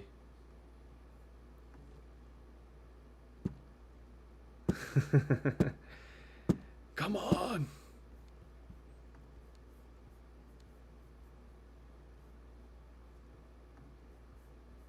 Maybe Decision Desk isn't the quickest to the punch.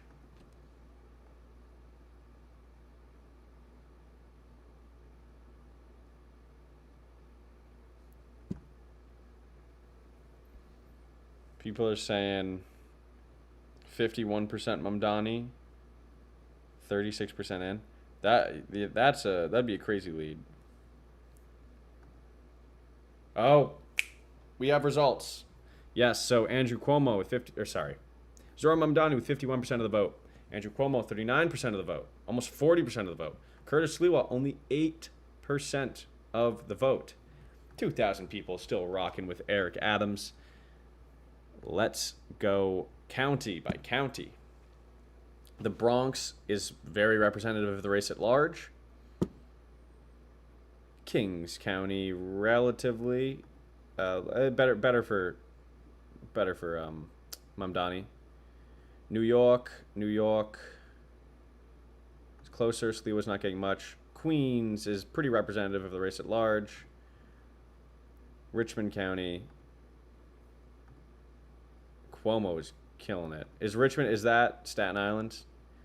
Someone needs to help me out with my geography. So these are the boroughs. We have the Bronx, Manhattan, Queens, Staten Island.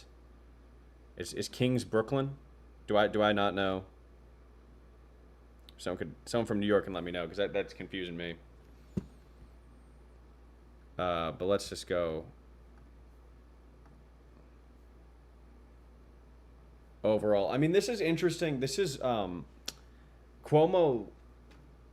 Sliwa is underperforming right now. From what I've seen, Sliwa was projected to get 14%, 16%. This would be a bit interesting. But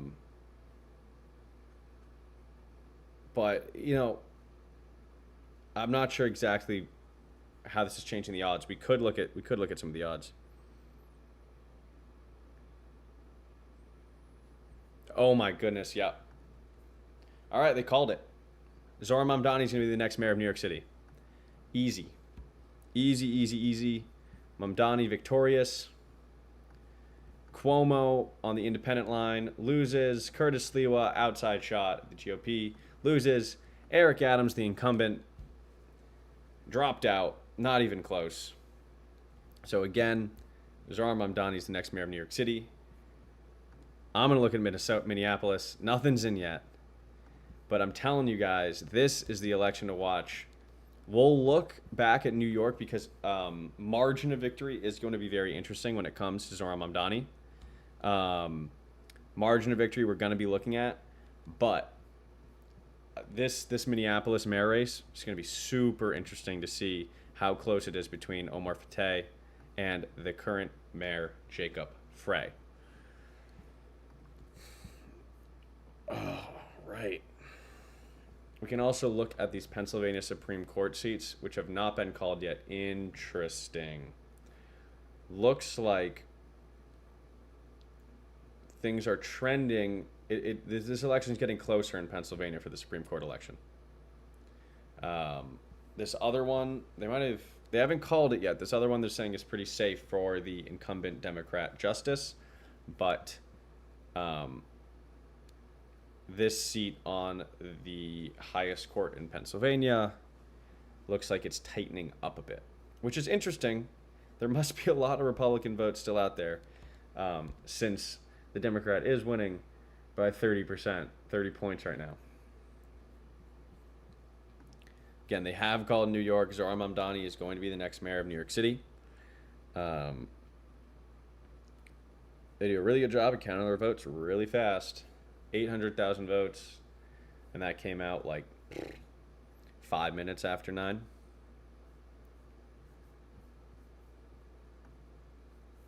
Virginia has already all been called, statewide level. We've gone through that. So Jay Jones won Attorney General. Abigail Spanberger won governor's race. Ghazala Hamshi won lieutenant governor. New Jersey, Mikey Sherrill is going to be the next governor of New Jersey. Jack Ciattarelli lost.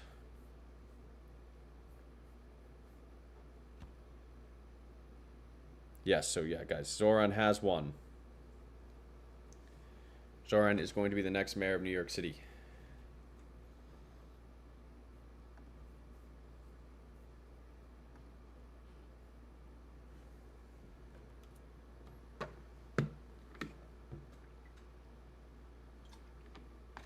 Still nothing. Again, this is my election of the night to watch. Minneapolis mayor. Polls close at 9. Let's see if we can find any random conjecture online. Minneapolis mayor.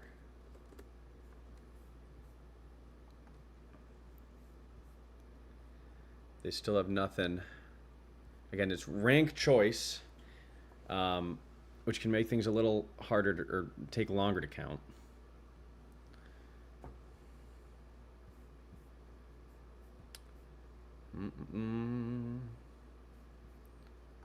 Guess we'll just have to sit tight. Nothing's been reported anywhere yet for Minneapolis mayor.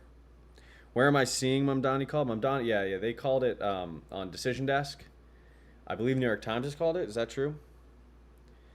So yes, guys, Zoran Mamdani has won. A few more votes came in, looks like. But again, the only thing we're going to be looking at in New York now is margin of victory. But yeah, and then another one we have to look at this seat for, this is the Pennsylvania Supreme Court. One of those seats looks pretty close, the other doesn't, so going to keep our eyes on that. All right, I'm going to look at Virginia one more time. I'm going to go down everyone's favorite thing. I'm going to go down through some of these. No news on California yet, guys. California doesn't close until 11. But some of these House seats. Where are they at? There we go. I'm just gonna take a peek at some of these ones, see if they've been called yet. So yes, 15 has been called.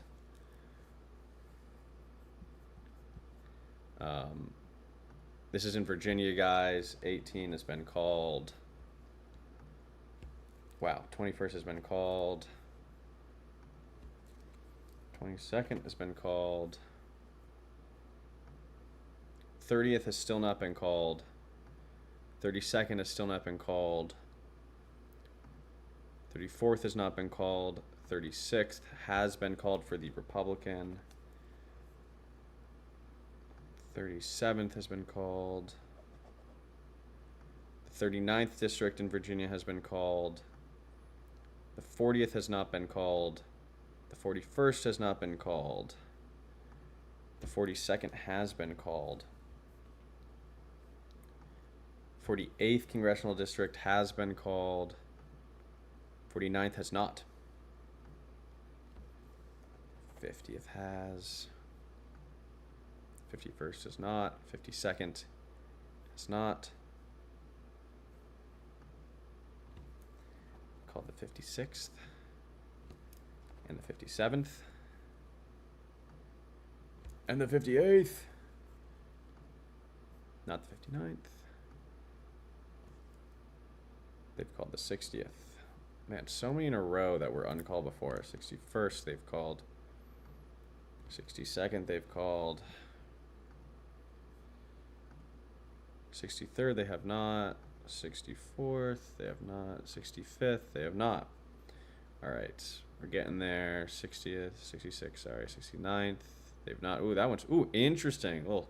Little independent spoiler right here potentially. That could be interesting in the 69th congressional district. 70th has not been called. Again, these are Virginia House of Delegate seats I'm looking at right now. 53rd has not been called. 74th has not been called. 75th has not been called. These are all the close ones. They've called the 78th. called the 83rd. They've called the 80. Or sorry, they haven't called. They haven't called. Haven't called. Haven't called. Haven't called. All right, there's only 100 of these. 90th they haven't called. 94th they have called. 96th they haven't called. 97th. I feel like I'm filling out my own scorecard at a baseball game right now.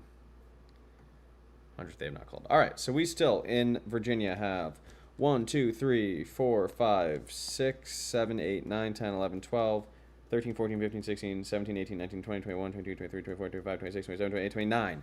29 out of the 100 House of Delegates seats are uncalled. The Democrats have already won the majority in the House of Delegates. But I want to see if they can get to a super majority, which they won't really need since they don't have to veto things. Or they won't have to deal with vetoes from the governor, probably, since the governor is going to also be a Democrat. But you never know. Maybe they want to propose some legislation that Abigail Spanberger thinks is too left-wing or something. All right, some more votes in. Just a few more are in from New York. Again, Mamdani has already been declared the victory, but we will be looking at the margin of victory there. Still nothing in from Minneapolis. Killing me, man. This is the stuff I need to see. What I'm probably most interested in. Am I for or against Mamdani? I'm definitely for the way that Mamdani ran his campaign. Lots of small individual donors. Lots of donations from inside New York City. And I think even more so, I'm very against the way Andrew Cuomo ran his campaign. Average donation size was over $600. Lots of super PAC money.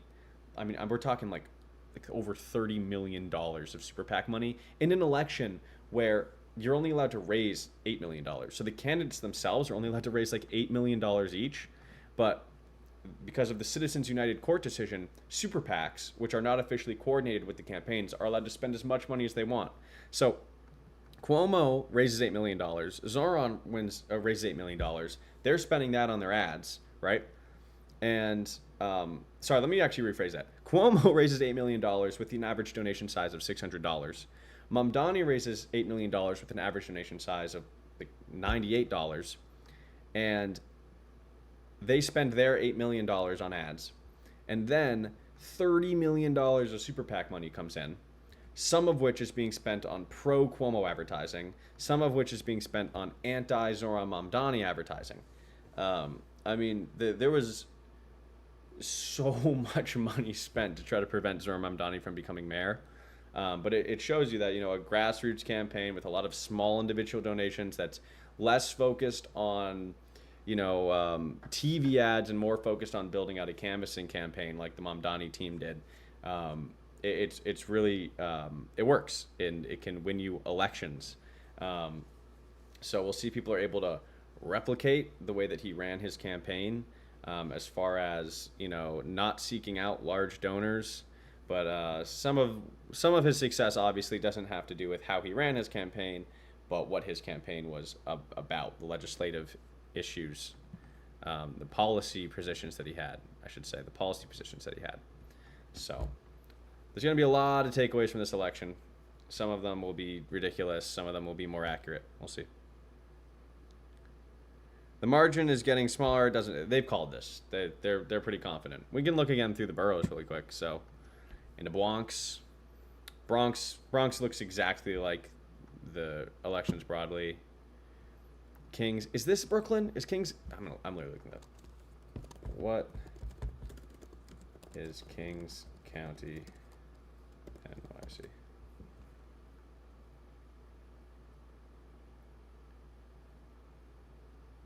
Yeah, Brooklyn.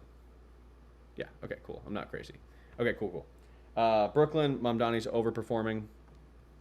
New York, Manhattan, Cuomo is overperforming. I shouldn't say overperforming. Like they're overperforming the results at large. Queens is pretty representative of the results at large, and then Staten Island Cuomo, Sliwa, they're getting a lot of those conservative votes out there. Mamdani's still with just like the Democratic candidate with as many as the Republican candidate, but obviously Cuomo, endorsed by Trump, is going to get a lot of those votes.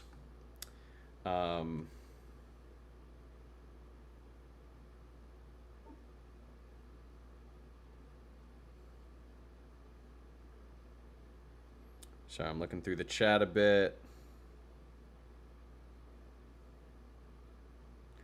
The polls look pretty accurate so far.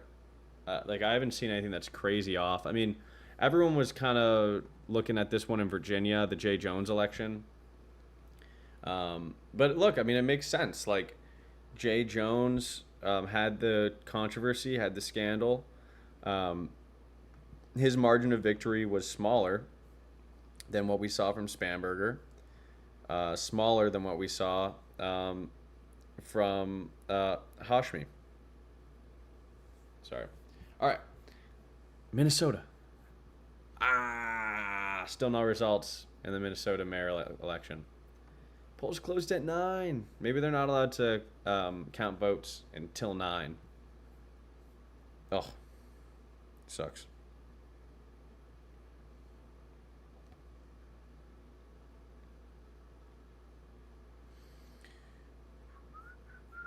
Should we look at Twitter? Twitter's a great place to look for information.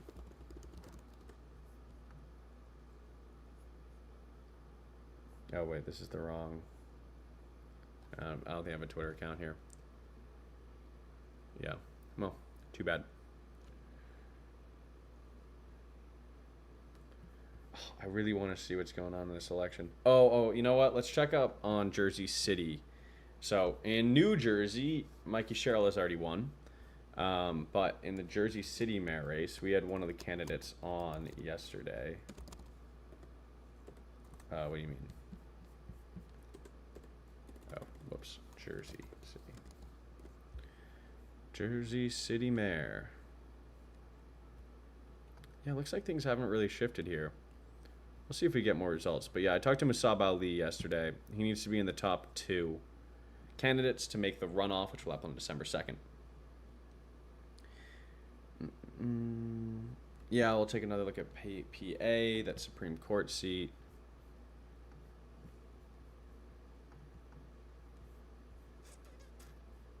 All right, look, they say that things have gotten a bit better, odds-wise, for one of the incumbent justices. So their odds kind of dipped a bit at the top of the hour. Have they called the other one yet? They still haven't called the Brandon Newman seat. Detroit called blue. Yep. NYC has been called. Mamdani has won the election. He's going to be the next mayor. We also have all of these like city council seats. A lot of people are running on a post, it looks like. Everyone's running on a post. That's why the primaries are so important. Sorry, wait, did that say Sarah Trump?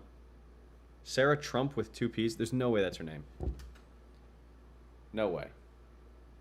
No way anyone's last name is Trump with 2 P's. That's crazy. That is crazy. All right.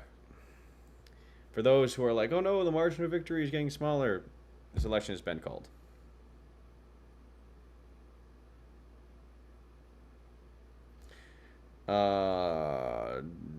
Do you think this is a precursor to elections next year, a Democrat sweep? I don't know. We'll see. I'm interested to see what type of Democrats are winning. So like Zoran wins again. This Minneapolis race, they won't tell me the results. Polls closed at 9. You got nothing? Come on, Minneapolis. Got nothing in St. Paul either. All right, it is 9:20. So California polls close at 11. Another race we're going to be looking at is the Seattle mayor race. Polls close at 11. The ballot props in New York City. I didn't know you guys had ballot props. What are your ballot props? Ballot question. Abolish Wait, what is this? Goshen receiver of taxes. I don't know what that is, man. And apparently no one's voted on it. They might just not have the elections in yet. Oh, I'm dumb. I'm sorry. Yes, of course the ballot questions in New York City, the affordable housing questions. Yes. Wait, we should definitely take a look at those. Sorry.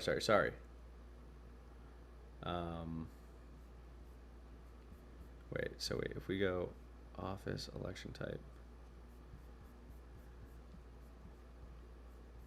I think we might need to go down to like New York City. I think that might be how this works.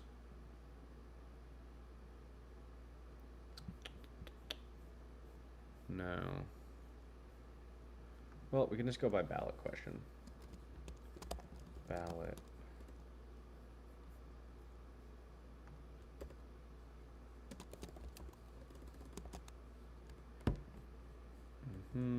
Public library, library budget.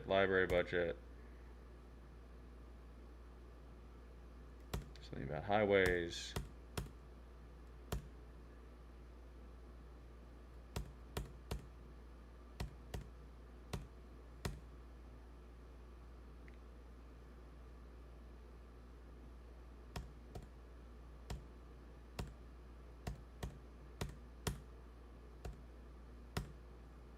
It's the city of yes, right? Is the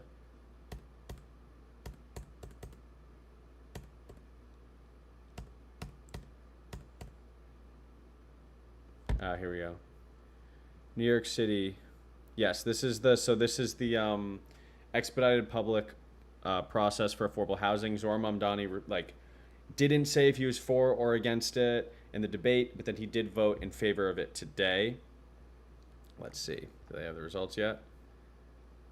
All right. So far, it's passing, but not sure what they expect the trend to be here.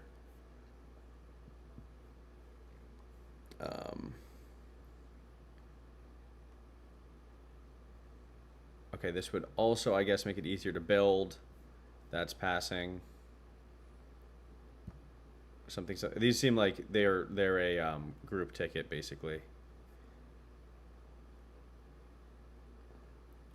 Move elections to even numbered years. Interesting. It's this one's actually really close, but the no's have it so far. Huh.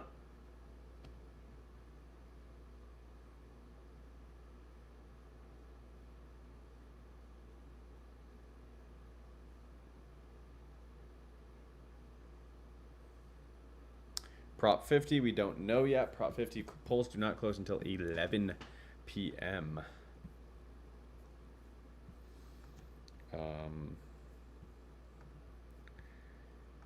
Let's see, Pennsylvania. They still haven't called either of these. Yeah. Still haven't called either of the Supreme Court seats. Over 1 million votes in now in New York City. Turnout's going to be interesting. Over 1 million votes. Called it for Zohran.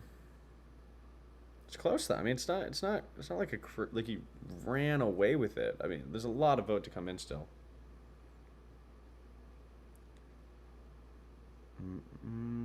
All right, man. I gotta see these Minnesota results.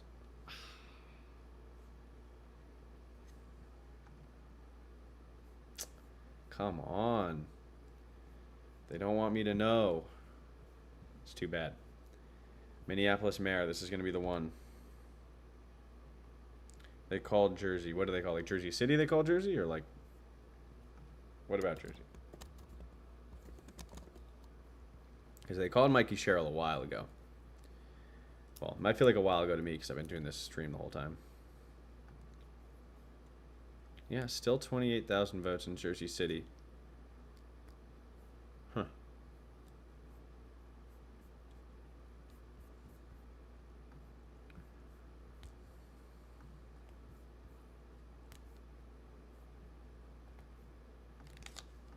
Let's see if I can get more about the Virginia House of Delegates.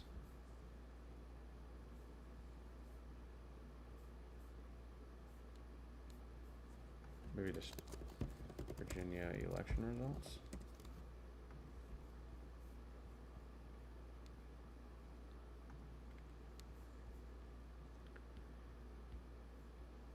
Oh, they're not. Washington Post isn't calling the seat for Jay Jones yet. Interesting.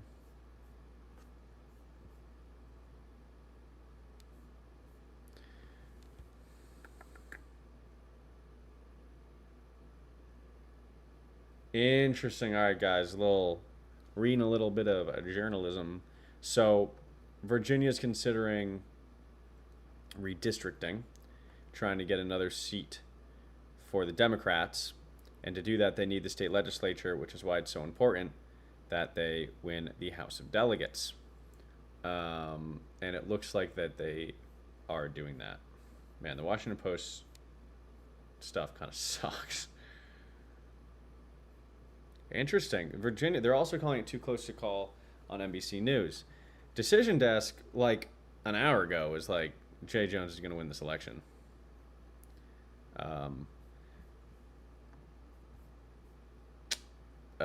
Fuck.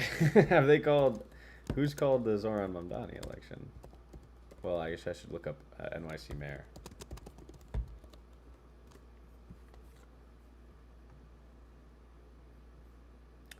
NBC News is saying it's too early to call. Maybe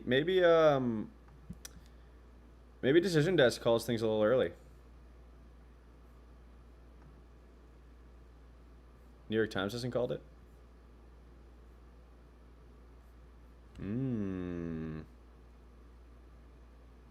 I mean, Zoran is leading. They're saying it's too close to call, but Decision Desk seems confident. Interesting. All right. Well, I'll definitely consider that. Looking at results now, that Decision Desk seems a bit more aggressive when it comes to calling elections than other outlets.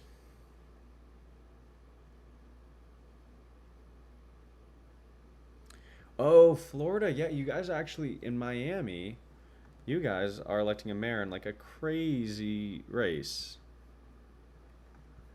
Oh, is this saying these two are going to advance to a runoff? These two top candidates? That would make sense. If they don't have a runoff, that's kind of wild. Yeah, candidate advancing. Okay. And they're calling that? Yeah, precincts reporting 100%. Okay. So, yeah, these are the candidates that are going to be going head to head for mayor of Miami.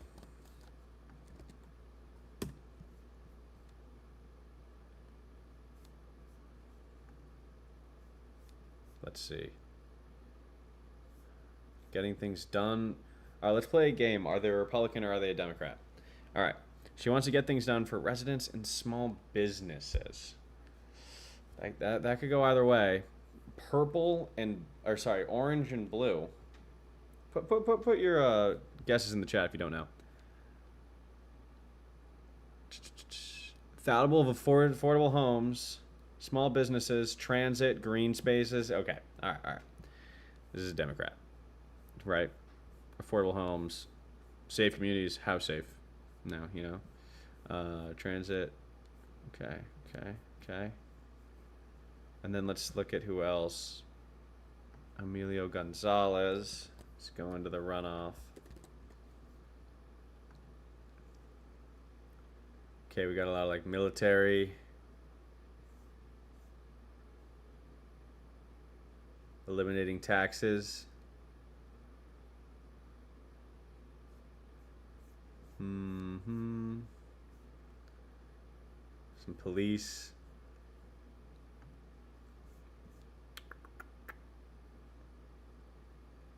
Wasteful spending.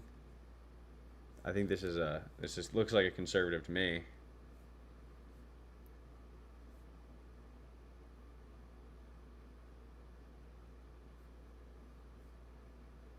More police. Yeah, okay. All right. So it looks like Miami, you have some sort of Democrat, some sort of Republican going to a runoff. I wish I knew more about this election, but I just, there's so much stuff going on. I don't know. NBC calling for Mamdani. Okay. All right. Okay. So, yeah, now, because look, now you got 1.5 million votes in. So yeah, let's see, even like NYC mayor. Yeah, they called it for Mamdani. I might even be able to see the New York Times. Ah.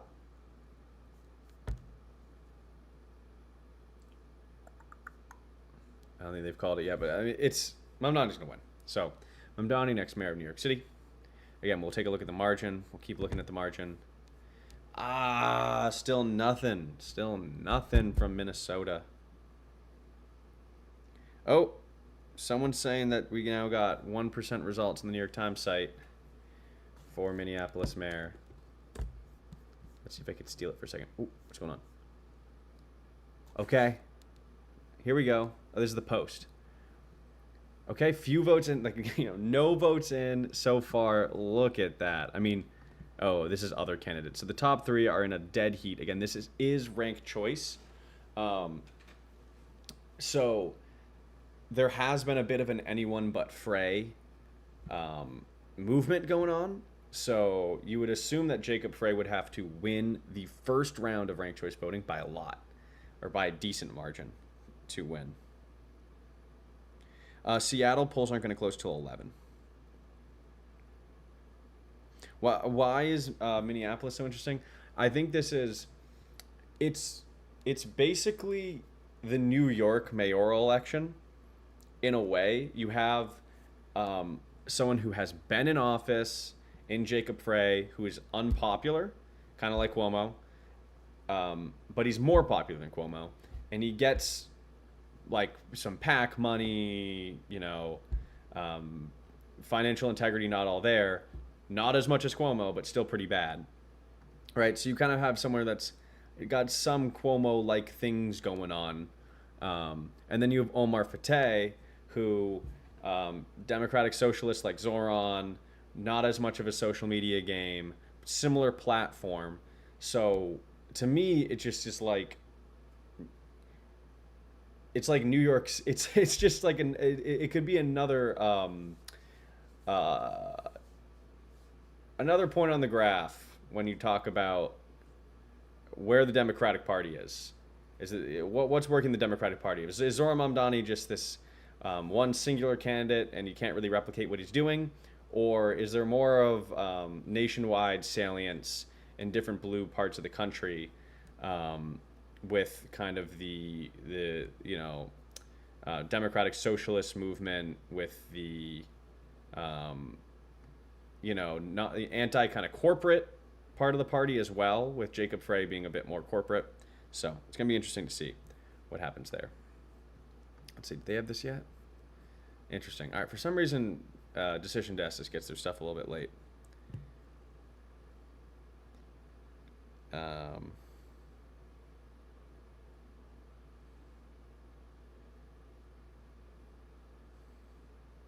Yeah, again, Seattle mayor's not going to be called for a bit. Georgia, they called the two statewide elections. Both of the Public Service Commissioner elections for the Democrats. Again, on Decision Desk, which apparently they're a bit more aggressive at calling things. Again, they've called Mamdani winning with 1.7 million votes. Virginia, everything at the statewide level has been called. Here, again, I've heard that Virginia election results, they're not calling that election yet. Yeah, they're not calling that election yet, but Decision Desk has. If Seawall backed out, maybe it would have been close. Let's see. I mean, New York. Yeah, I mean, could have been. Although I think you'd be surprised about the Sliwa Mamdani voter. I feel like that might exist. Kind of just the populist. New York Times called Mamdani. All right. Tennessee's 7th. Are you guys having an election today? I don't think you guys are. I think you guys... Your primary has already happened, and then The primaries happened and the general is on December 2nd. Yeah. But this is the next congressional seat to be up. It's Matt Van Epps is heavily favored, the Republican, but we'll see if the Democrat has like an outside chance. All right, keep looking at Minneapolis. They're just not getting their stuff in quickly. All right, I'm gonna make sure that I have the Minneapolis results up.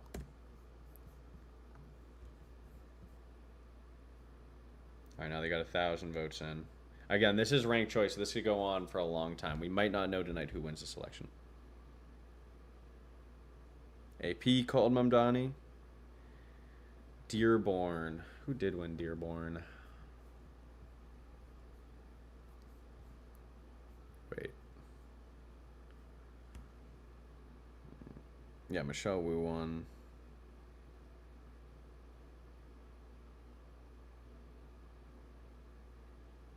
Oh, NBC just called for Jay Jones.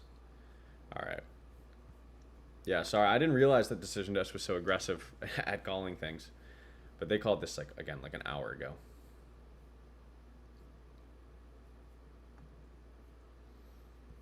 All right, let's check up on some other chats here.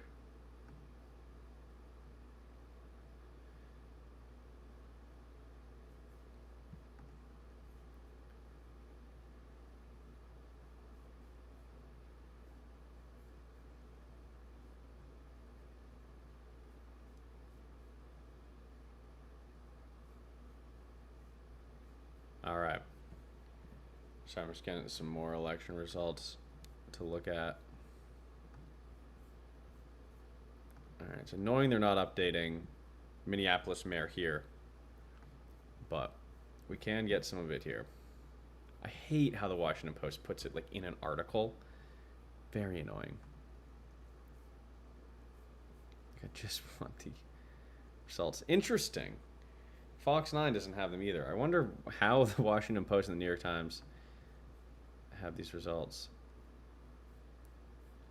Yeah, get out of the way. No. I need to have that ready for next time. Okay, I also want to see how many votes we're expecting. How many votes we're expecting in Minneapolis. I'll figure that out in a second. Let's look up Minneapolis. Whoa. Minneapolis mayor. When was the last time they had an election for mayor? I don't know, like 2020. Well, let's look up Jacob Frey on Ballotpedia is what we should do. Jacob Frey.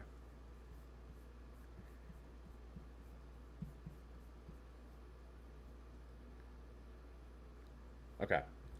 So this was after the whole ranked choice process.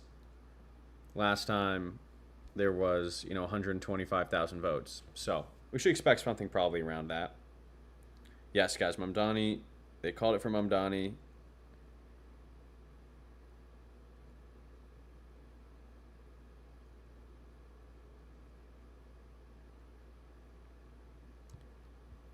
Okay, so they're expecting 150,000. Oh, there was 150,000 votes in the last mayoral election for Minneapolis. We've only had like a few thousand reported, 6,000, something like that.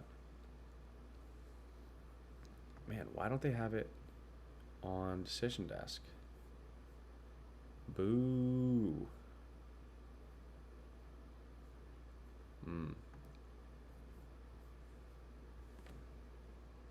Did Eric Adams get any? Dude, Eric Adams is 5,000 votes. Not too shabby.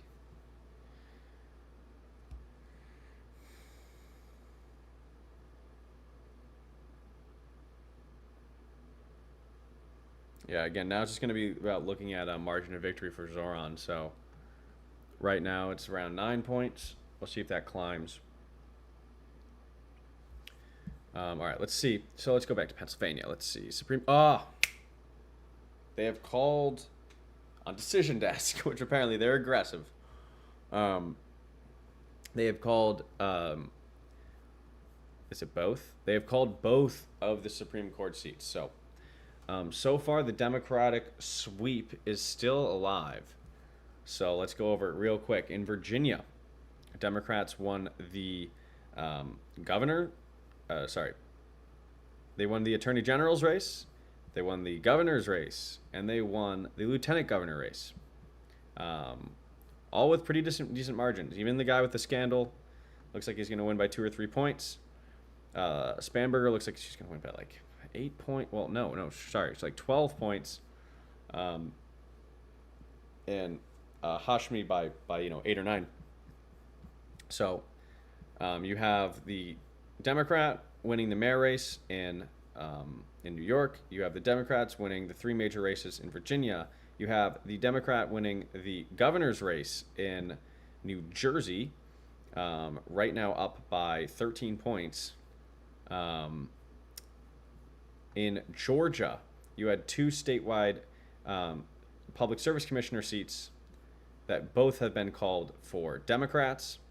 The sweep continues into Pennsylvania now with the 2 Supreme Court justices having their terms extended. California, will see if Prop 50 passes. We'll know at 11 p.m. Texas, we just have the bail bond stuff and some down ballot stuff. But so far, the Democratic sweep is seeming pretty certain. Again, there's going to be some down ballot stuff that we're going to look into, but let's actually, okay, first let's quickly, they still don't have the election results for Minneapolis down here. All right, Minneapolis over here though, just a few votes. All right, again, this is going to be interesting. But let's see these Virginia delegate seats. Because, again, in Virginia, they are trying to, like California, rewrite their congressional maps to give more seats to Democrats. And to do that, they need the majority in the House of Delegates, which they're already almost guaranteed to have. But I'm just looking to see how extreme their advantage is going to be. So we're going to look at the uncalled seats in the Virginia House of Delegates and see if they have been called. 30th has not been called yet. Now we're looking for the 32nd. Has not been called yet. The 34th has not been called yet. The 40th has gone to the Republican. They've called that one. The 41st has gone to the Democrat. Called that one. Now we're on to the 49th. Still uncalled. Republicans winning by 900 votes. In the 51st district, they've called it for the Republicans. Surprised they didn't call that one earlier. Jesus. In the 52nd district, whoa, look at that. Oh my goodness. It's 50 votes right now the Democrat is winning by, with only 52% reporting. So that one's going to be up in the air for a while. Again, these are Virginia House of Delegate seats. A Republican has a lead here, but they haven't called it in the 59th. 63rd, they have not called. 64th, they have not called. 65th, they have called for the Democrat. 66th, they have not called. The 69th. Oh, holy spoiler. Look at that. This Democrat, the Republican is leading by 60 votes. And this independent has 1,200 votes. I mean, it's your vote. You can do whatever you want with it. But, yikes. All right, so that was the 69th Congressional District. House of Delegates District. 70th has been called for the Democrat. Again, I'm going through the ones that were uncalled as of 15, 30 minutes ago. 73rd has been called. 74th. Again, this is Decision Desk, and they're a bit aggressive when it comes to calling elections. So you might not see these elections called on other sources. All right. 83rd is uncalled. 84th has been called for the Democrat. 85th isn't up. 86th. Woo! Real close. 100 votes. Not been called. 87th. How is this not called earlier? Oh my goodness. Okay. Been called. 89th has not been called. The 90th has not been called. Again, there's 100 of these. 96 hasn't been called. 97th hasn't been called. 98th hasn't been called. 99th hasn't been called. And the 100th hasn't been called. All right, so we have 1, 2, 3, 4, 5, 6, 7, 8, 9, 10, 11, 12, 13, 14, 15, 16, 17, 18, 19. 19 out of the 100 seats in the House of Delegates still have not been called. So we will track those remaining 19 later in the night. New York, almost 1.9 million votes in. Again, we're just looking at margin of victory. They've already called this Hazar Mamdani. Man, they still don't have the results up here for Minneapolis mayor, but let's see. No, they're not getting any more votes here either. I don't know what's going on with that.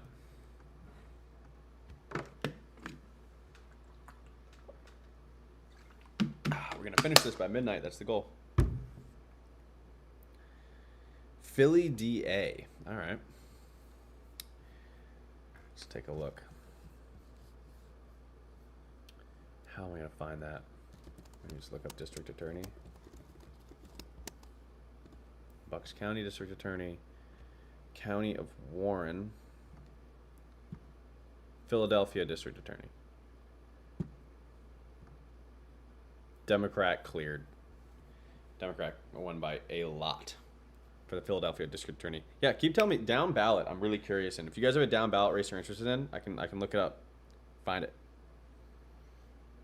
No, there is no way. There is no way that Cuomo wins. They have called the election. I started stalking the Capitol like late January 2025, so we haven't hit the 1 year yet. What about Connecticut? What's going on in Connecticut? Like you gotta tell me what you want to see down ballot, because like in some of these states without high profile elections, featured races, the Stratford mayor, they don't have it yet. Polls close at 8. Maybe they have this. It's just like so down ballot they haven't even put the stuff into decision desk. But they might have that on another source. Massachusetts. I shouldn't give a talk at UMD. That your professors at UMD are much smarter than I am and know more about this stuff than I do. They just don't have as many TikTok followers as me. Massachusetts, Wu was like won unopposed. Wonder if they've got the Worcester mayor yet. Worcester. Worcester. This happened to me last time. I couldn't see it and I saw it. Maybe I just couldn't find it. I swear someone said that there's a mayor. No race data was returned. But no, I definitely saw that there is a Worcester mayor race. Let's see.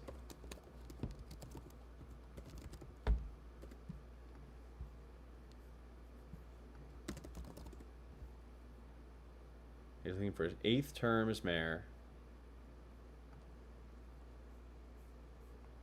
Yeah, I don't know. Guess that's too niche. Yeah, the challenge against Wu was in the primary. All right. Minneapolis, nothing. Still nothing here, and then still only a few more votes have come in here. This is okay. Early, I don't really know what I'm looking at here when it comes to Minneapolis, but early this does look good for Fateh here because Fry's winning with 36% of the vote. Fateh's got 32% of the vote. But we know that there is coordination between, because it's ranked choice, between Fateh, Jazz Hampton, and Davis? I forget their first name. Dwayne Davis. So it's very possible that Omar Fateh ends up creeping up like, a lot of the Dwayne Davis votes might be for Omar Fateh. And then that could get really interesting there. But again, this is so early. They're saying 7% of votes counted. Let's just go straight. They're getting that from the AP. Why don't we just go to the AP? Minneapolis mayor.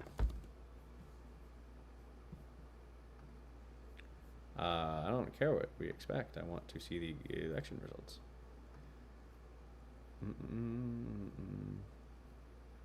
They don't have all of them. They just got these. Don't love it. All right, it's almost 10. I don't know what is what's closing at 10 really. Oh yeah, let's do an update on City. Yes, we talked about Zoran. Zoran won. That's the talk on Zoran. Yeah, let's do a City Yes update. So let's go down.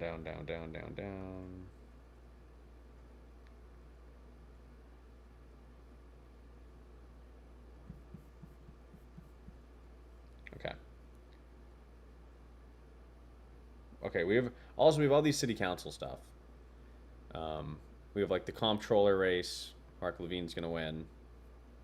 Okay, city council ballot questions. Here we go. All right. So this is the City Yes stuff. So I believe 1, 2, 3. These question 2, 3, 4, 5 are they're all kind of about. Okay.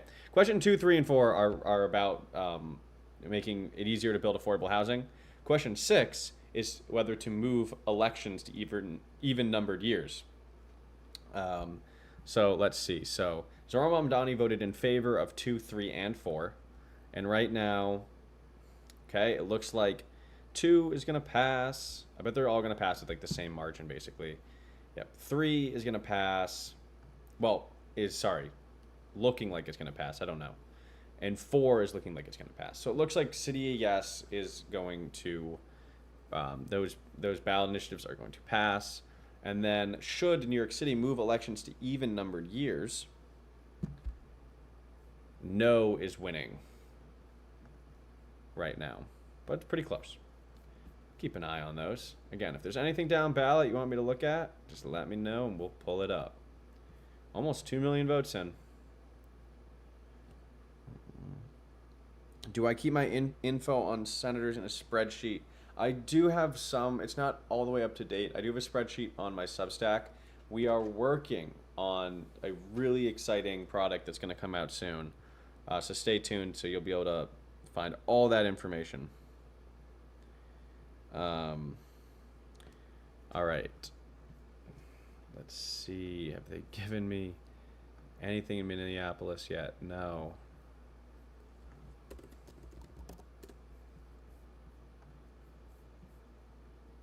A few more votes for Minneapolis. Jacob Frey increasing that round 1 lead. Interesting. All right, we're going to keep our eyes on that.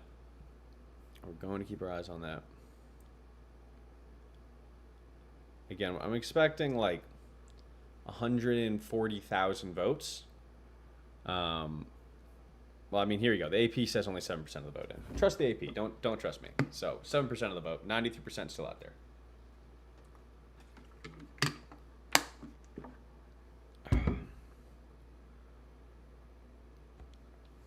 How did I collab with Zoran?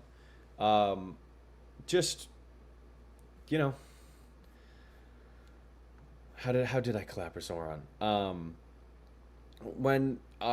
Since I've been doing more stuff like in person, going to the Hill and stuff, and just connecting with different members of different staffs and whatnot, different campaigns reach out. We reach out to different campaigns, and so far we've only been talking to folks that kind of like have a bunch of that financial integrity. But man, I would love to talk to some candidates who get a bunch of corporate PAC money and all that. I feel like people only want me to interview. Some people only want me to interview like and talk to like the clean candidates, only platform like the clean candidates. But like, I want to ask some politicians who take a bunch of corporate PAC money, like, why do you do that? Are you going to stop doing that? Why not? So, California Prop 50, polls do not close in California for another hour.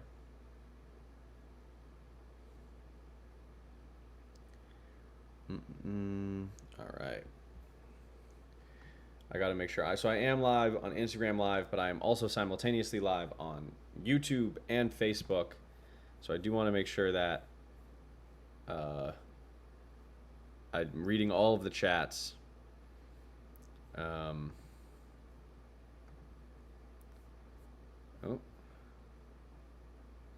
Yeah, the PA judges have been called.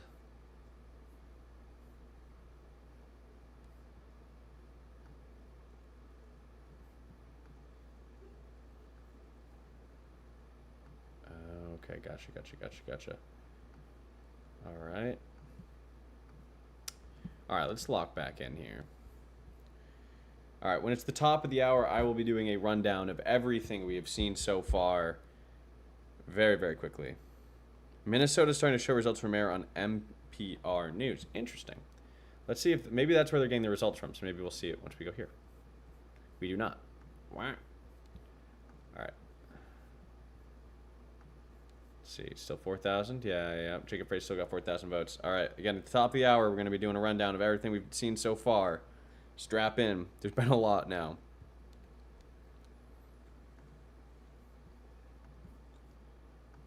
Oh, yeah, wait. This is how many votes happened last time in Minneapolis, in the Minneapolis mayor election. All right, it is the top of the hour. We're going to be going over all of the election results that have gone on so far tonight. We're going to start in New York, where Zohran Mamdani has been declared the winner of the New York City mayoral election. This is the first win of the night. Well, we're going to move left to right. This is the first win of the night for the Democrats, but let's keep on going into Virginia. Virginia, where the Attorney General's race was won by Jay Jones in a tight election. He was not favored, then really not favored, and then he ended up winning. Still some votes to count there, but he has been projected the winner. We also in Virginia have Abigail Spanberger winning the governor's election. She'll be the next governor of the state of Virginia. And for the lieutenant governor of Virginia, a Democratic sweep here with Ghazala Hashmi winning there. So Virginia continues the Democratic sweep. Let's move into New Jersey. New Jersey, where Mikey Sherrill has been declared the victor and will be the next governor of New Jersey. Democratic sweep moves on into Georgia, where there were two statewide public service commissioner races, which have both been called for the Democrats. We now move into Pennsylvania. Pennsylvania, where there were Supreme Court justices who were up for a retention vote. They were both Democrats, and they've both been retained. Those elections have both been called. One here, which was a bit closer, and then one here. All right. California is not, polls don't close for 1 more hour, but in 1 hour we'll start getting some election results on Prop 50. What is Prop 50? Well, it is a response to the Texas redistricting. It would add Democratic safe, or well, whatever, competitive-ish and some more safe Democratic districts to increase the amount of Democrats in Congress. If the Democrats win this vote, if Prop 50 passes, I think it is safe to call today a Democratic sweep. There's not much else. I mean, there's down ballot stuff. So in Virginia, we've also seen that all 100 House of Delegate seats were up, and it looks like that the Democrats will have the majority in the House of Delegates. And what that means is they will be able to push through their redistricting plan to add a seat or two. I'm not sure exactly how many they think they can squeeze into Virginia, but they're hoping to add some seats just like California did with Prop 50. Although I believe in Virginia, unlike California, they do not have to have a ballot proposition. They will be able to add those seats just through the legislature, like was done in Texas. That's what we have right now. I do want to peek in on a few other races. So, for example, we have Jersey City, which has a mayor race. A few more votes are in here. I spoke with Masab Ali yesterday. So how this race is going to work is the top two candidates are going to go into a runoff. Right now, that looks like James Solomon and the former governor of Virginia, James McGreevey.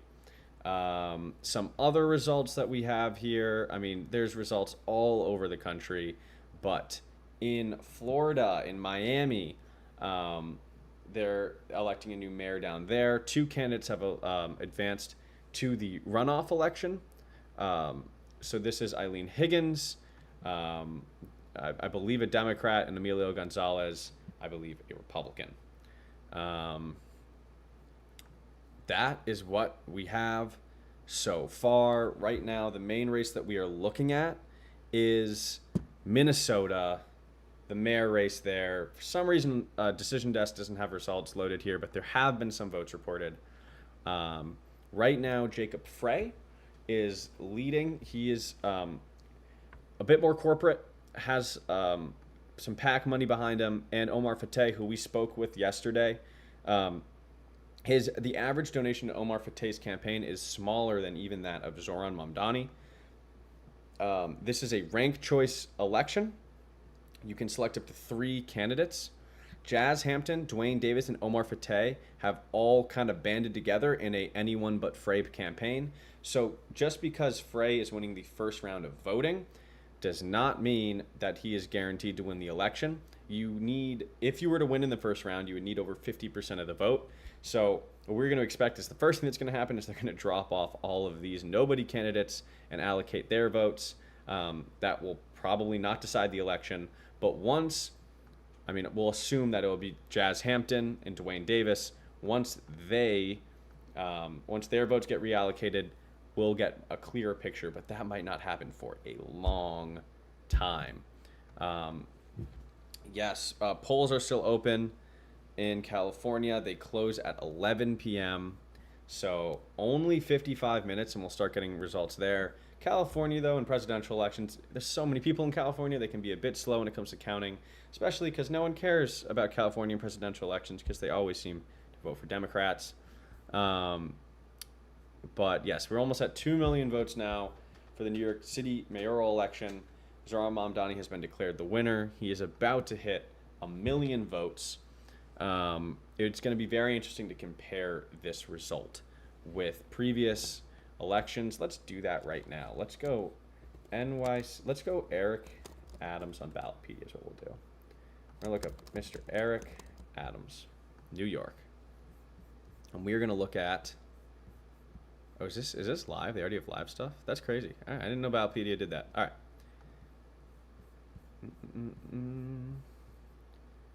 Eric Adams. And the general election wasn't as competitive, but last time round, what is this? 1.1 million votes. 1.1 million votes. So far, we're not even done, and we've got 2 million votes in. Again, this is a more competitive election. Eric Adams was running officially challenged by Curtis Lewa, but there wasn't this kind of independent candidate coming in that was getting a bunch of votes, this like Cuomo. Here you go. This is the primary. So you had a total votes of over 900,000 votes in the primary. Let's look up how many Mamdani got. Let's not put on caps lock. Do I have to look up Zoran Mamdani?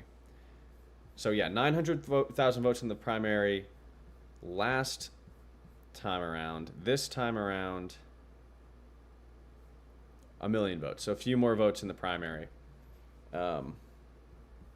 Yeah. So turnout is high for sure.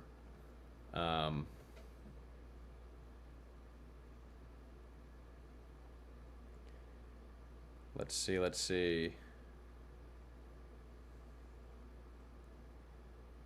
I'm just making sure I'm reading your chat. I will be answering all of your questions.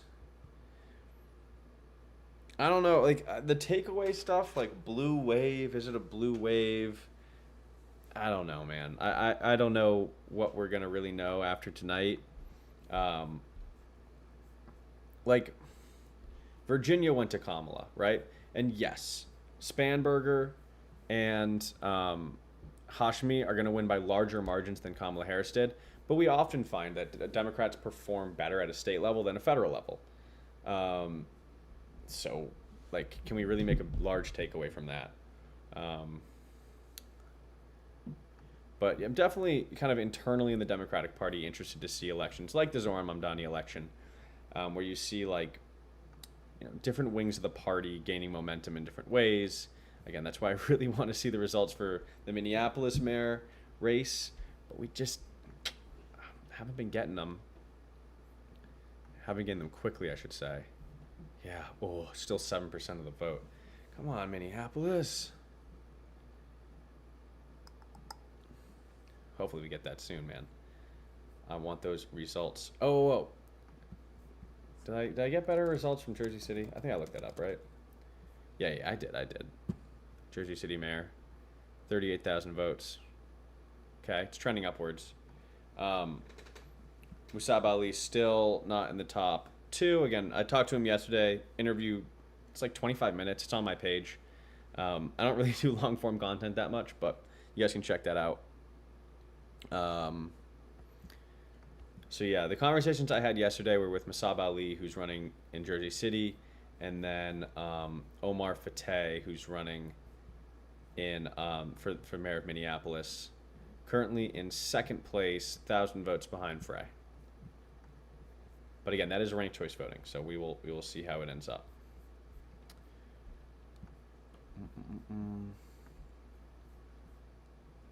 All right, what we got? 50 minutes until California closes. Let's do. I'm gonna run through more of the. Yeah, okay. I'll do the county by county breakdown for New York City real quick. So, in the Bronx, sorry, I'm gonna look really quickly. Okay. So overall, Mamdani's got 51% of the vote. Cuomo's got 42. Curtis has 7. Let's go into the Bronx. Bronx pretty much are voting the same way as the city at large. Brooklyn, Mamdani is overperforming. Manhattan is a bit tighter, yes? No, sorry. Manhattan, interesting. So in Manhattan, Sliwa is underperforming. So you're seeing, I guess, more, you could call them old school, maybe Democrats, establishment Democrats, maybe just older Democrats voting for Cuomo there, getting some of that Sliwa vote. Although Mamdani also got 2% of it. We go to Queens. Queens, you can see Cuomo and Sliwa overperforming a bit. And then Staten Island, much more conservative. Although this is a change now. Mamdani getting more votes, or maybe that was how it was before. Mamdani getting more votes than Sliwa and Staten Island. Yeah, that's the county by county breakdown. Any thoughts on the retention vote in Pennsylvania? It is interesting. I would say, like, you don't often see Democrats win by 13 points, 15 points. I guess that's 14 points in Pennsylvania. It's possible it tightens up. They've already been called, but it's possible that the margins tighten up a bit. I wonder if it's because it was a retention vote. Like, maybe this idea of, like, oh, we don't want to change anything, like, in less than a straight-up election. I don't know if that has any impact into, like, the psyche of a Pennsylvania voter, but, yeah, I mean, the Democrats way overperformed there. I think it's an overperformance. I'm not sure exactly what. Let's see. So, at the start of the night, they were giving... At the start of the night, they were giving the Democrat an 87% chance of winning, and the other Democrat an 87% chance of winning. So, going into the night, it was obviously the Democrats were favored. Although I will say, like, that is a Decision Desk gave better odds for Mikey Sherrill to win governor of New Jersey. So, I mean, I'm not sure this margin was expected. It's interesting. Cuomo should have won. I don't know, in what way? This is Decision Desk.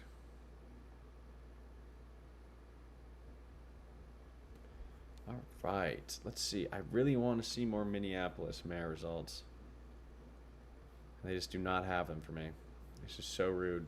So rude of them. All right, Mamdani's over 1 million. Whew, 2 million votes. That is a lot of votes in New York City. And then, yeah, the City of Yes measures in New York City are passing right now. Those are to make it easier to build more affordable housing. Let's see, in Maine. Okay, they've called. I missed this. They called in Maine the ballot prop. So this ballot prop would have required voter ID and made stricter absentee ballot and drop box rules. It did not pass. So not be voter ID or stricter absentee ballot and drop box rules in Maine did not pass. And then there was a gun control measure, a red flag law that did pass in Maine. So you could, I mean, probably also call these, quote, democratic victories, I would guess. Republicans are really big on voter ID. Democrats are big on gun control. So that's what we saw in Maine. Bangor City Council, what happens? Is this like all three of them become city council members? That's been called. Some bond reform they haven't called yet here. But yeah, this is all Maine.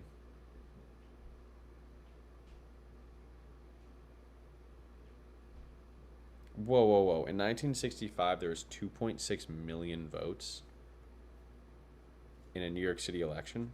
New York City election? That's crazy.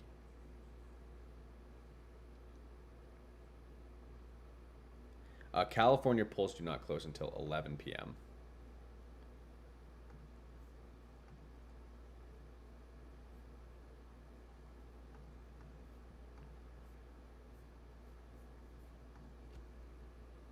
Yeah, California's not going to be in for a little bit.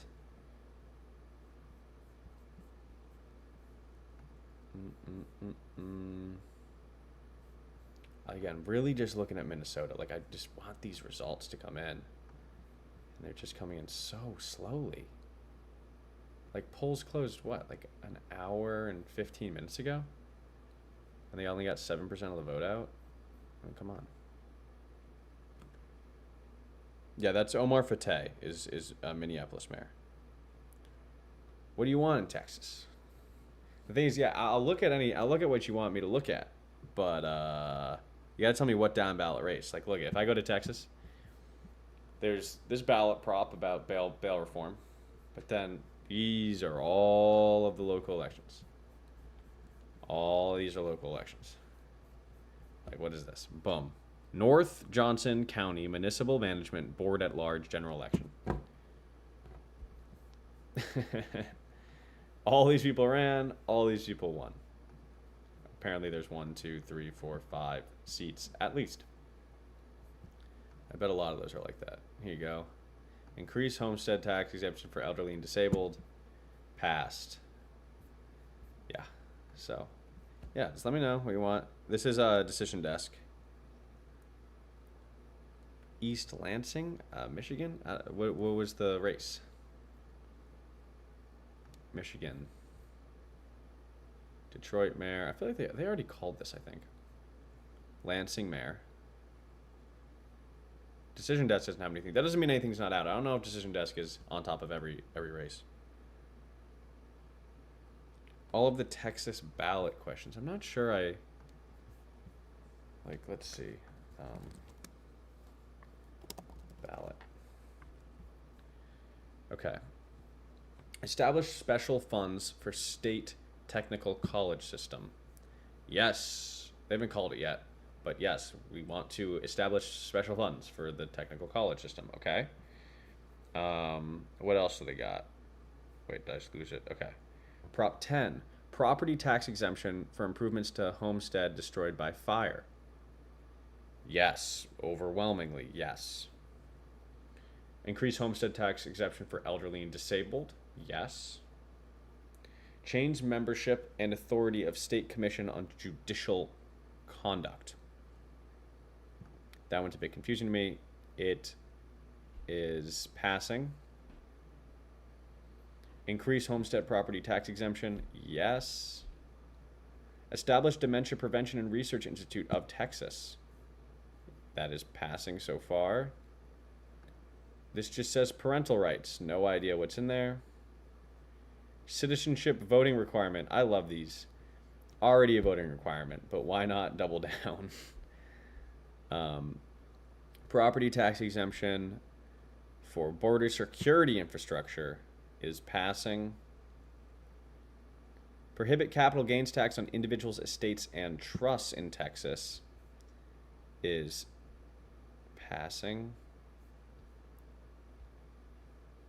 Denial of cash bail for the violent crimes. We've seen this one. That one is passing. Or sorry, they've called that one. That's passed. Okay, they want to allocate some of the sales tax to the water fund. Yes. Something about animal feed. Yes. Yeah,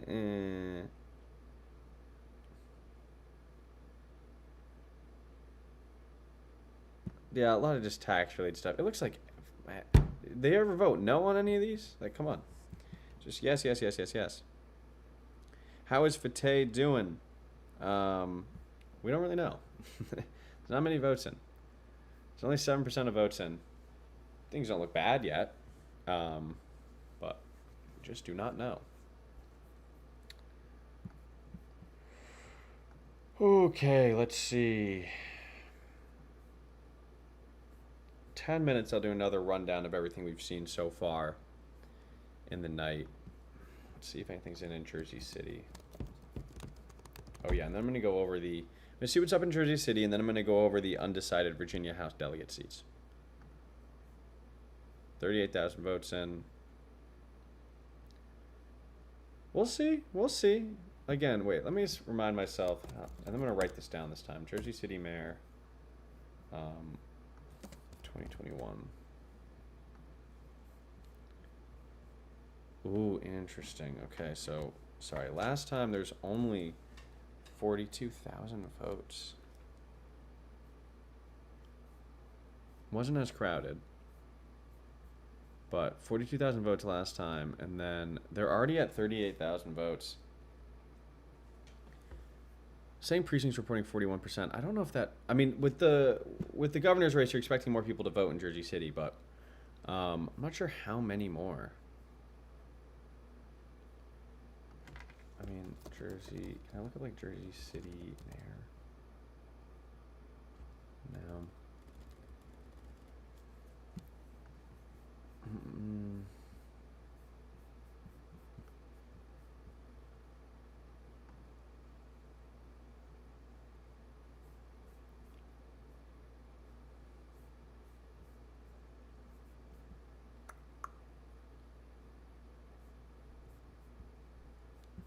Sorry, just looking through his elections.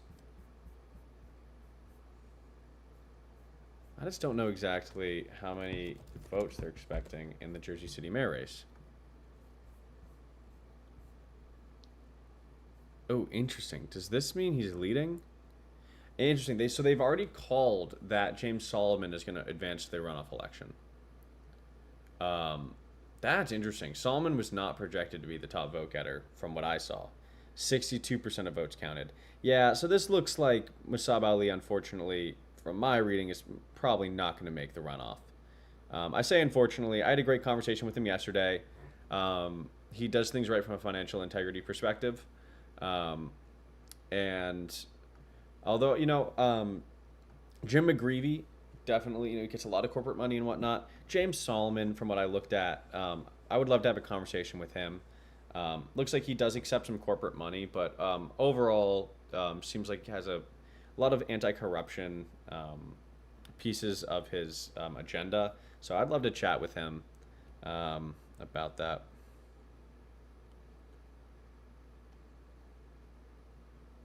You think Mamdani is underperforming compared to these moderate Dems?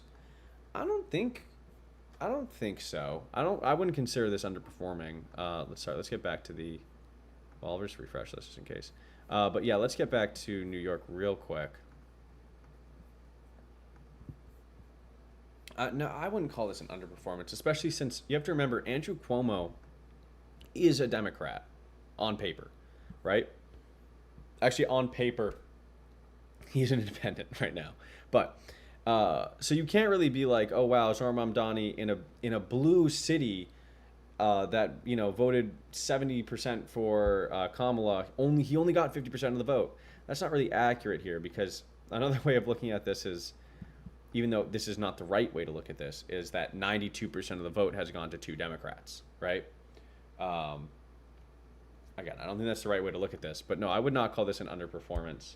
I think what is going to be a good metric to look at once all the votes have been counted is if you take all of Cuomo's votes and you take all of Sliwa's votes and you add them all up, does Mamdani still have the most votes? Does Mamdani, and even take the independent candidates, is Mamdani going to get over 50% of the vote? If Mamdani gets over 50% of the vote, this is definitely an overperformance. I think most polls, I need to make sure I'm drinking enough water. I'm talking a lot. I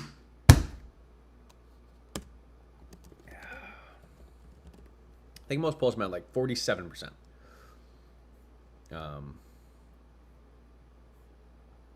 Oh my god, this is hard. Everyone's just like, it's cold. I don't care.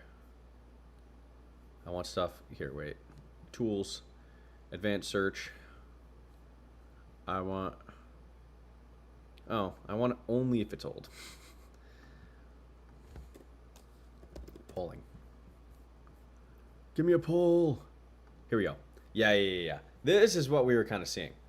Mamdani 43, Cuomo 33, Sliwa 14, some undecided.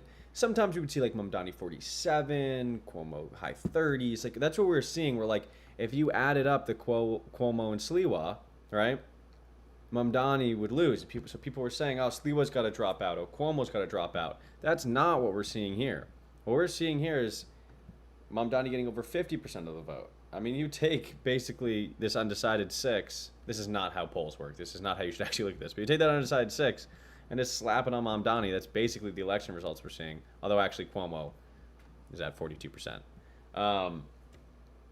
But yeah, you also have to remember that Eric Adams, as of a few weeks ago, was still polling at 9%, 8%, and he dropped out. So.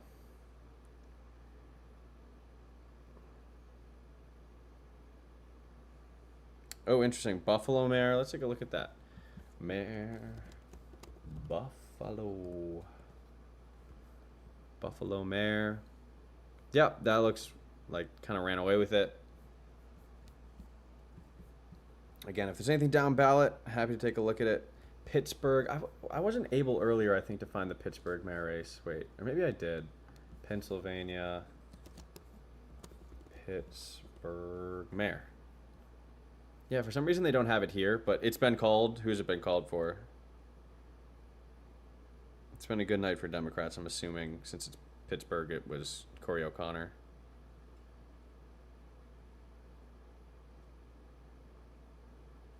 Yes, Mamdani did win.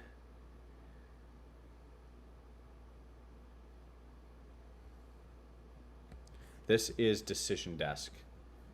Okay, I'm going to now do a few things. I'm going to quickly check if Omar Fateh has any results in Minneapolis. He does not. All right, and now I'm going to refresh this.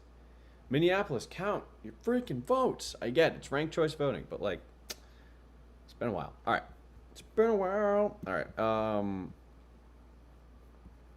I'm going to now look at some of the Virginia delegate seats that have not been called yet, or that hadn't been called as of 15 minutes ago. And then at 10:30, I'll do a rundown of everything we've seen so far tonight.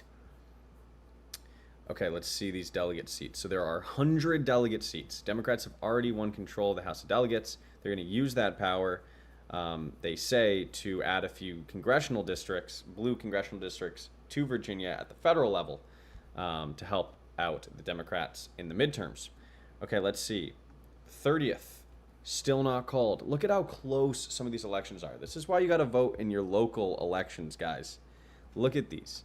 This is 600 votes right here. They're still not calling this one. 32nd has been called for the Republican. 34th. Not calling it yet. Okay, we go all the way down to the 52nd district. They're not calling it yet. 59th district. They have called for the Republican. 63rd district. They have called for the Republican. 64th district. They have not called yet. We go to the 66th district now, which they have called for the Democrat. The 69th district. This one's very interesting, guys. The Democrat is now leading. Interesting. So before, I mean, it's still pretty close, but the Republican was leading by a few votes, and this candidate, this independent, is like getting enough votes to potentially be a spoiler candidate. Now, we at Stock in the Capitol are in favor of ranked choice voting and third-party candidates, but when you don't got the ranked choice voting, it can be kind of tough when you're voting for an independent. All right, so 69th is still not called. 71st is still not called. 75th is still not called. 83rd has been called for the Republican. 86th has not been called. 89th has not been called. 90th not been called. 96th has been called for the Democrat. Again, this is the Virginia House of Delegates. 97th has been called for the Democrat. 98th hasn't been called. 99th hasn't been called. The 100th has not been called. 1, 2, 3, 4, 5, 6, 7, 8, 9, 10, 11, 12, 13 uncalled House of Delegate seats. All right. It is 10:30. We have 30 minutes until polls close in California for Prop 50, and 30 minutes until polls close in Seattle, where they are electing a new mayor, and Katie Wilson is favored to unseat the incumbent Bruce Harrell. We are going to go over everything that's happened tonight really quickly. In a quick wrap-up, we are going to start with New York City, where Mayor Zohran Mamdani has been declared the victor. There were over 2 million votes cast, and there's still more to count. Mamdani has received over 1 million votes. He has outperformed the polls so far, getting the majority of the votes, over 50% of the votes. If you were to add up all of Sliwa's votes and all of Cuomo's votes, you would not get as many votes as Zohran Mamdani has gotten. Now we move on to Virginia, where Jay Jones narrowly, but it's looking actually by a more and more increased margin, has been declared the new Attorney General. Things were looking scary for him 45 minutes after the polls closed, but he ended up pulling out that victory even amidst his text message scandal. Abigail Spanberger is the next governor of Virginia. She won by, it's looking like the lead is increasing now. She won by double digits. Also winning by double digits, Ghazala Hashmi, lieutenant governor race in Virginia. So Virginia is a Democratic sweep. New York, the Democrat wins the mayoral election. We move on now to New Jersey, where Mikey Sherrill is going to be the next governor, which means that there will be a special election in New Jersey's 11th congressional district, as Mikey Sherrill is a sitting member of Congress. Also, a quick note on Virginia that the House of Delegates has been called for the Democrats, and the Democrats are going to try to use that power to redistrict Virginia and add some Democratic congressional seats. We move on now to Georgia. In Georgia, there were 2 public service commissioner seats, which are statewide seats. Now, what you usually don't see in Georgia is a Democrat winning by 20 points in a statewide election, but that is what you see here and what you see here in both of these elections.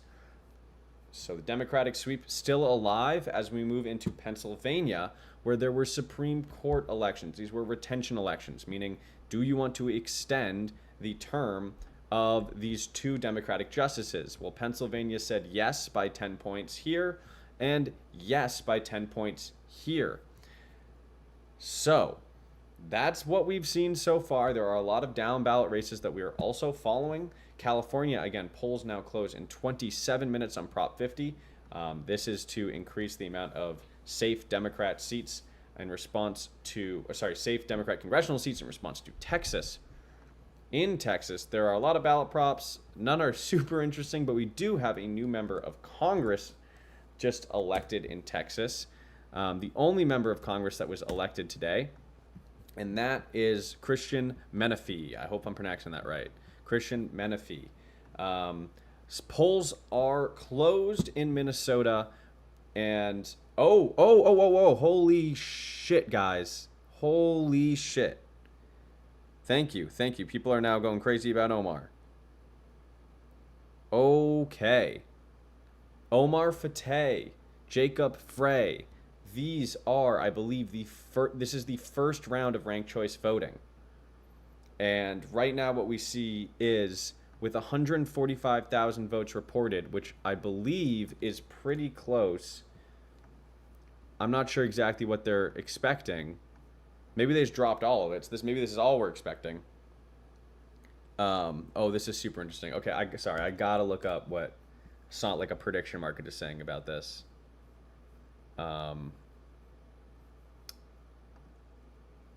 Let's see.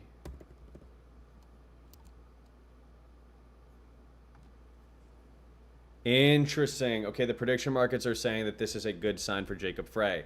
I only paused because this is a ranked choice election, meaning that and since these candidates have been kind of running an anyone but Frey campaign, there's a chance that as we go to through the ranked choice process, since Jacob Frey is not going to get over 50% of the vote, that Omar Fateh picks up some of these votes. So we'll see. Prediction markets don't think that theory is possible or probable, but we'll see. Sometimes there's a lot of idiots making stupid bets. Wow. Okay. That is crazy. All right, I need to if someone I need people looking up shit, cuz I need to know what this means. Like what are the experts saying? What are the random people on Twitter saying? This is crazy. Oh, look, Masaba Ali's closed that gap a little bit, but there's not enough votes left.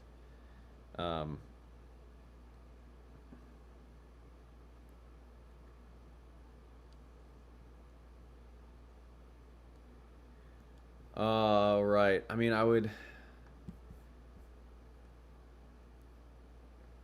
This is interesting. All right.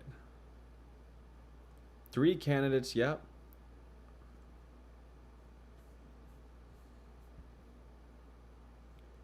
What are they saying? 98% of the votes. All right, so these are all the votes. Now it's just about the rank choice process.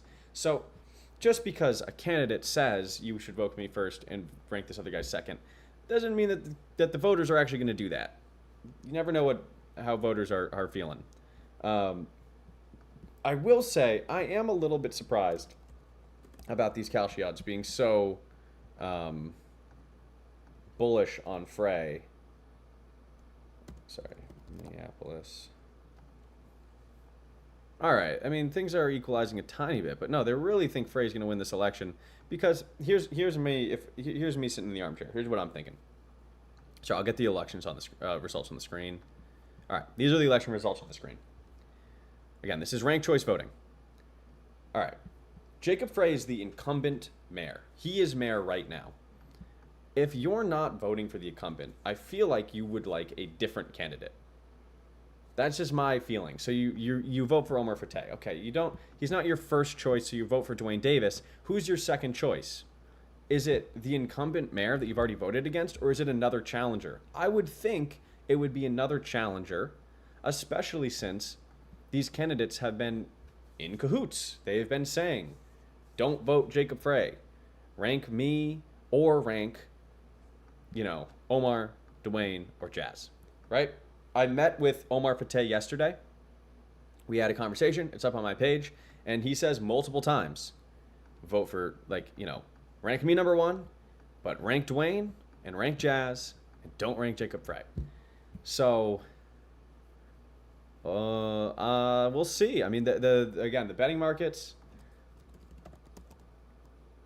Again, betting markets I do not think are the best way to judge any of this.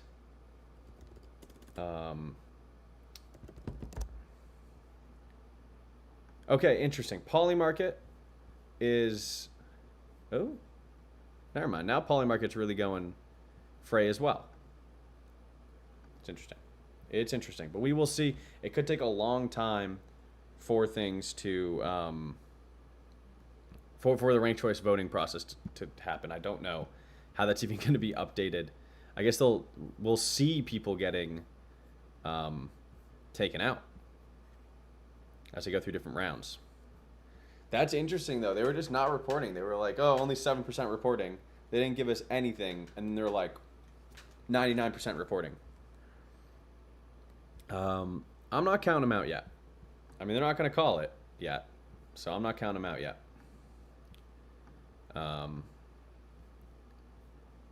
Sorry, this is the Jersey City results, which I don't really need to have up in this format. I'm gonna close this. Then we have the Minneapolis mayor results in this format. I might keep this open just to see if the Washington Post calls something. And then, oh my, also, I never understand these odds, like 98% chance of winning, 9% chance of winning. Just confusing. But yeah, all right. Let's go back to these results at least. We're going to keep checking in. Again, ranked choice voting takes a long time, but all I'm saying is 10 plus 14 plus 31 is bigger than 42. So we'll see how many Jazz Hampton and Dwayne Davis voters are also ranked Jacob Frey. Yes. All right. Let's look back at New York. Let's look at some of these results that have come in. So, yeah, someone just said it in the chat, but Zoran Mamdani getting over 50% of the vote is huge. It is an overperformance of what the polls were saying. Okay.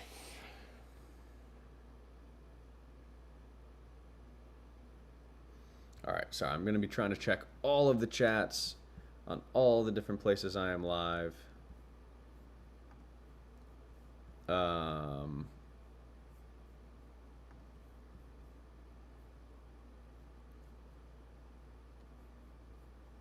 right, cool. Let's get back to business. All right, we have 19 minutes until polls close in California, where they're voting on redistricting, and we have 19 minutes until we get results from Seattle, where there is a mayoral race where we have a candidate.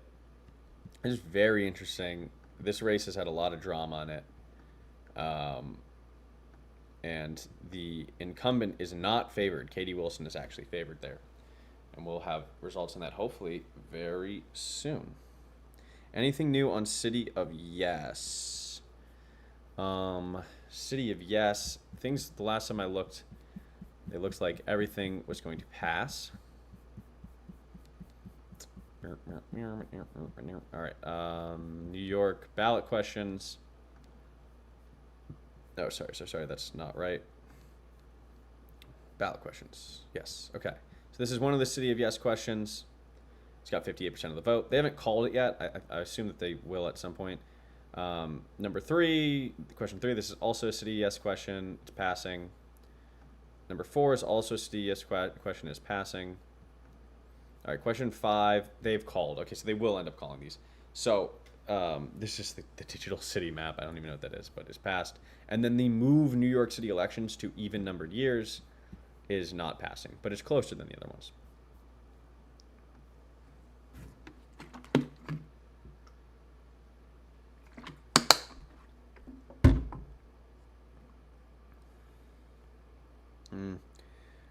Yeah, it's interesting to still see. I mean, again, we're going to keep on looking at all of these results coming out of Minneapolis. I wonder how quickly they'll be able to get through this ranked choice process. Because it's usually not that quick.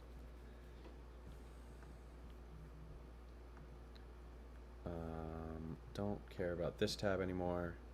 I'm a little bit interested to see what these prediction markets say about the Minneapolis mayor election. Just a titty bit. But they're still milling. They're not going all the way. I mean, shoot. What I don't even know is, like, do people bet on those markets that don't even know it's a ranked choice election? Are they like 99% of the votes in? Oh, look, like, you know, you go to Minnesota and you're just, oh, look, 99% of the votes in. Jacob Frey is winning by 14,000 votes. I'm going to go bet some money on Polymarket. I don't know. I don't know if that's how they think, but we will see. We will see who ends up winning this, hopefully tonight. But it's ranked choice, and could be close, so we might not know. All right, we have now 16 minutes until polls close in California and in Seattle. If there are any other elections you would like me to look, any other down ballot elections you'd like me to look at, let me know. So our mom doesn't get a grade because I only grade federal members of Congress because I want to keep everything consistent with the grading formula, and the only way you can keep things consistent is if all of the same metrics are reported. And because of the FEC, since they're all federal candidates, all of the metrics are consistent. So I can just plug them all into a formula and get the same result every time. Also, members of Congress have to disclose their, they have to have a financial disclosure, where some states don't require that. So I would not be able to know if someone held a lot of individual stock. But he does have financial integrity. His campaign finances look really clean. How'd the Georgia one end up? Well, yeah, in Georgia, it was these two public service commissioner elections, and Democrats cleaned up big. I'm not sure exactly like what. Oh, okay. All right. Wait, actually, we have something cool here.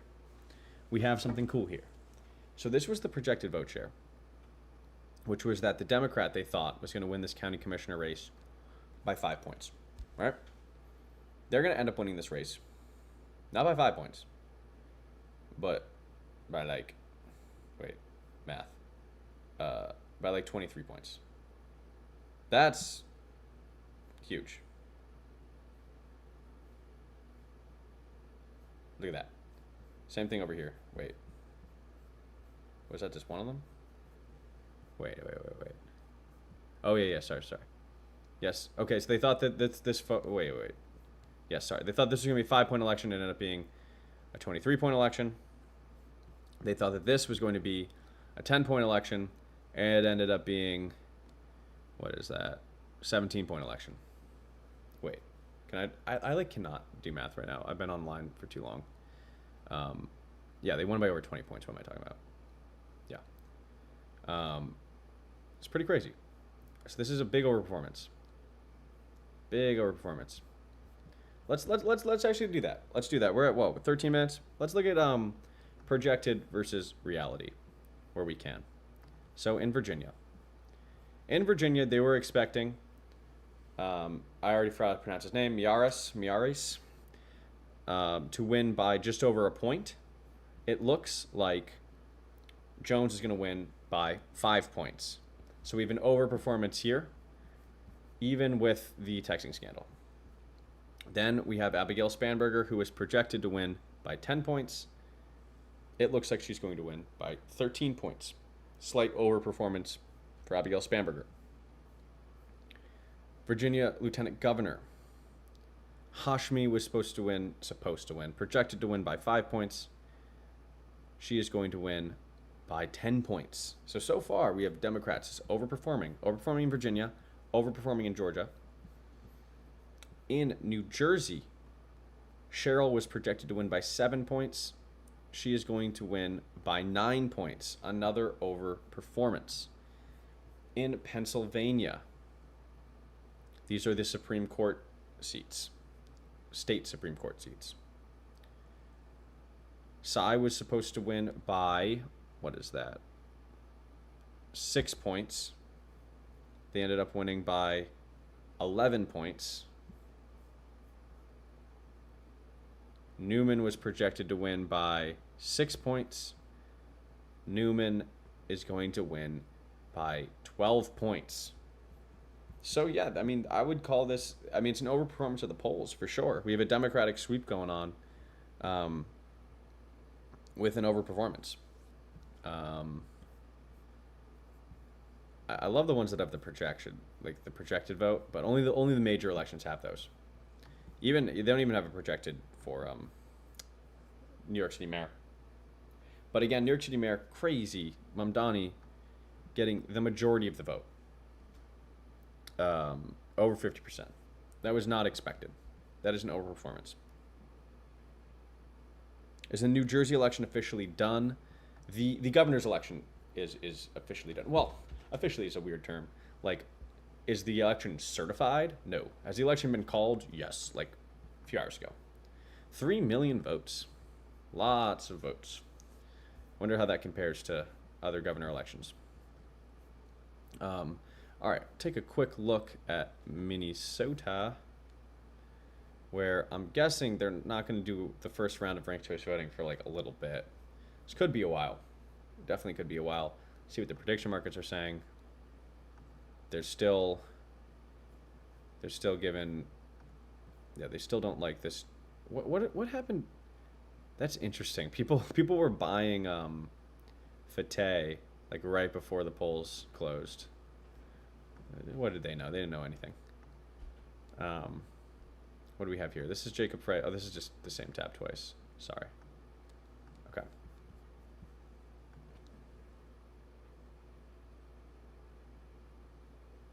No projections on Prop 50 for 10 more minutes. I'm not sure what they're going to be able to tell us right at 11, but at 11, polls close here. So this is what we're going to be at 11. At the top of the hour, I will give a rundown of all the races and all the results so far. And then I will be showing the first updates that we get from California, polls close at 11, and the Seattle mayor's race, which is supposed to be very competitive, and polls also close at 11.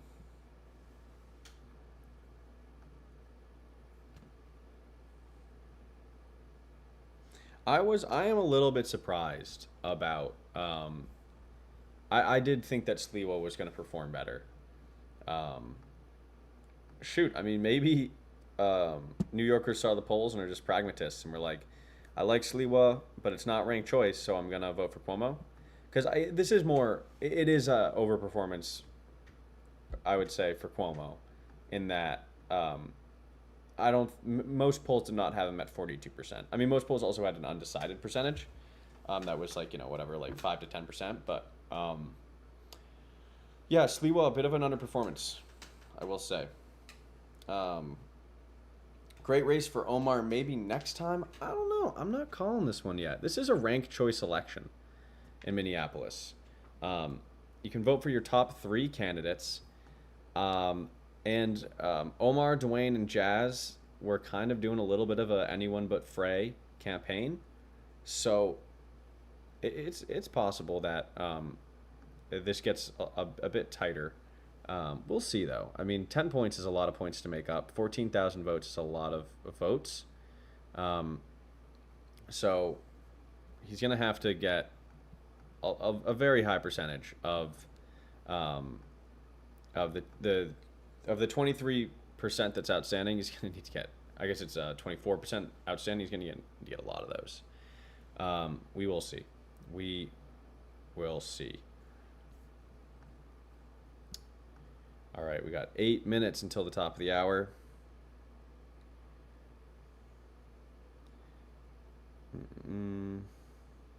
What is on the ballot in Texas? Texas is just some. I mean, there's a lot of stuff. There's a lot of stuff, but it's a lot of ballot props. There's like 12 ballot props statewide.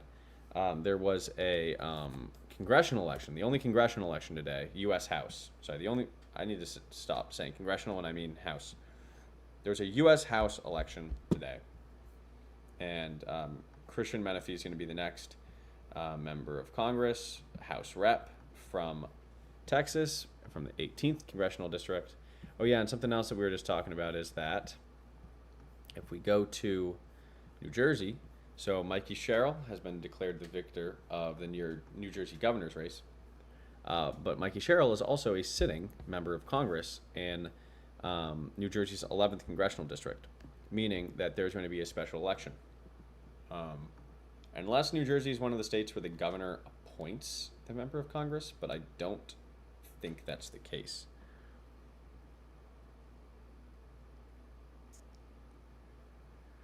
How has my night been? I'm getting kind of tired, but the energy will come back at the top of the hour because we're going to be doing the rundown of everything that's happened so far. Let's do a really quick rundown of the Virginia delegates, House of Delegates. I love looking through these, seeing if any have been called. There are, last time I checked, still 13 that have not been called. We are going to go through the 13 House of Delegates seats in Virginia that have not been called. Why does this matter? Well, while the Democrats have it's been called that they have won the majority in the House of Delegates, what they're going to do with that power in the House of Delegates is they are going to supposedly they're going to redraw the congressional maps and try to win a few more House seats for the Democrats. So let's see what's going on with the undecided elections or uncalled elections in the Virginia House of Delegates. The 30th, super close, 600 votes, hasn't been called. The 34th has not been called. The 52nd, no, 52nd, has been called for the Republican. Okay. The 69th, that's the one with the independent, who's taking away some votes. Ooh, yeah, they're still at like 3%. Yeah, look, like, I don't know if this is let's look them up. Are they like a conservative independent or are they like a left-wing independent? Independent movement. Okay, all this is saying is just third party. Like, third party what? Real Change. Endorsed by, what is that? The Police Benevolent Association? Oh my God. Guys, like, if you're a politician, I don't know what real change means, practical change, the people, this, like, put the policies in the bag. Just put the policies in the bag, bro. What are you gonna do? Ordained minister. Okay, community centered government. No. Oh, great. They're gonna guys, look, they're gonna prioritize practical and real change. Good, not that fake change. Okay. Benefit working families, local. Okay, so it's gonna benefit the thing. But what? What are you gonna do? What are you for? What are you? Okay, I like this. We're gonna be like, scheduling stuff. Okay, here we go. Some policies. Yes, here are the policies. Like, these got to be at the top. These got to be at the top. Healthcare, educational excellence, equity. All right, this is seeming like left leaning to me. So that's good to know, because if they were a conservative candidate, that would be really tough because again, if you look at the margin of victory here, it's less than this third party candidate. All right, so we're gonna look at the other, for the top of the hour, these other undecided districts. So the 71st is still not called. The 89th, still not called. The 90th has been called for the Republican. 98th, Republican. 99th, not been called. 100th has not been called. All right, so we are now at just 1, 2. Did I even look at these ones, like the 49th and the 64th? Yeah, okay. 1, 2, 3, 4, 5, 6, 7. 6, sorry, 8, 5, 6, 7, 8. All right, so there's still 8 uncalled Virginia House of Delegates elections. So yeah, we're basically done in Virginia. How many delegates are Republican? Let me see if I can find House of Delegates, Virginia. All right, you've called that one. Lieutenant Governor, Attorney General, House of Delegates. Okay, well, that's just one of them. Oh, is this all of them? Blah. That's not very helpful. Yeah, I need to see all of them out. Like, I need to. What's the balance of power? Unofficial results, House of Delegates. Oh, here you go. So one of the ones that we're still looking at. Oh, they're not even showing us. I mean, so we're according to Decision Desk, we still have 8 seats that are uncalled. They're saying 1, 2, 3, 4, 5. Wait, is it just 5s? 1, 2, 3, 4, 5. Yeah, so 5, 10, 15. They're saying 22. So again, Decision Desk is a bit more aggressive, but like we'll be able to see. So if the Democrats are able to get 2/3 majority, who knows? I mean, that might be. I don't know all of the laws in Virginia, but that might open up some like their ability to do constitutional amendments. If they want to do something different than Spanberger, if they're like want to do something more progressive than Spanberger's ready for, maybe more conservative. I would guess it would be something more progressive that just makes more sense to me than Spanberger. They could override like a Spanberger veto if they got the supermajority. So, yeah, we will see what that ends up being. I might keep this tab open. I like this. All right, it is the top of the hour. So we are going to really quickly see if anything has been reported in California, which I don't think they're going to have yet. And so again, top of the hours now. Polls are closed. We are going to be looking at California, and we are going to be looking at Seattle. They've already called this one in Seattle since they're running unopposed. But first, we are going to go through all of the elections because this is the top of the hour, and we are going to be telling you what has been going on. We're going to start in New York, where Zoran Mamdani has outperformed his expectations and has won the election. He'll be the next mayor of New York City. He got over 50% of the vote, and it is looking like he's that was not expected. I just want to say, in polls had him in the high 40s. He's going to get the majority of the vote there in New York City. Also in New York City, you had the ballot propositions. The city of yes. These ballot propositions would have made it easier to build affordable housing. Those look like they are going to pass. They have not been called yet. And then there's another ballot initiative to have the New York City elections happen on even years. That one looks like it's going to be voted down, and elections are going to keep being on odd years, but we're not sure yet. That is New York. Okay, so you have the Democrat winning in New York. In Virginia, you have Jay Jones outperforming what he was projected to do, projected to lose by a point, ends up winning by what looks like 5 points. So Attorney General goes to the Democrats. Governor goes to the Democrats. Spanberger also outperforming, projected to win by 9, ends up winning by 13, almost 14. Lieutenant General also goes to the Democrats. So we have the Democratic sweep in Virginia. They were projected to win by 5. They end up winning by 10. Also, the House of Delegates, that's their version of the House of Representatives in Virginia, has gone to the Democrats. We're still waiting on 8 different seats to be called there. So Virginia also going blue, and going bluer than even expected.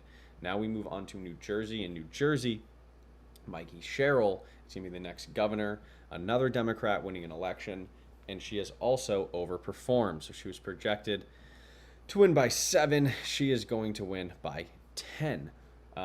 She is a current member of Congress, which means there will be a special election in New Jersey's 11th congressional district. We're going to be following that and see who runs for her open seat. So another victory for Democrats. We now go to Georgia. There was 2 statewide seats for these public service commissioners. They both won. First seat, Johnson, projected to win by 10, ends up winning by more than 20 points. And then This seat projected, Hubbard was projected to win by 7, ends up winning again by over 20 points, 26-point victory. So the Democrats showing out in Georgia as well. Now we move on to Pennsylvania. These are Supreme Court seats. These are the retention elections. So the election was, are we going to extend the terms of these Supreme Court justices who were both Democrats? Projected to win by 8. The Democrat ended up winning by 10. And the other Democrat, Newman, projected to win by, what is that, like 6, ends up winning by 11, almost 12. So Democratic sweep continues into Pennsylvania. We also have some election results from Minnesota, the first round of ranked choice voting. Now, these are all Democrats, essentially. Yes, these are all Democrats. Jacob Frey, the incumbent mayor, is leading the first round, but again, this is ranked choice voting.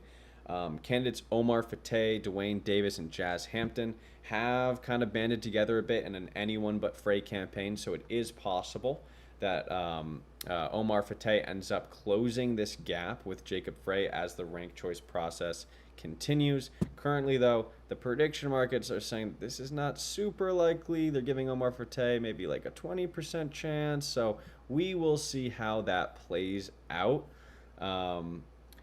And let's see. So polls have just closed. It is 11. So in California, we could start seeing results for Prop 50. What is Prop 50? Well, Prop 50 would redistrict California, redo the House congressional districts, and the Democrats would pick up some seats. This is done in response to Texas redistricting. In Texas, the legislature was able to do this.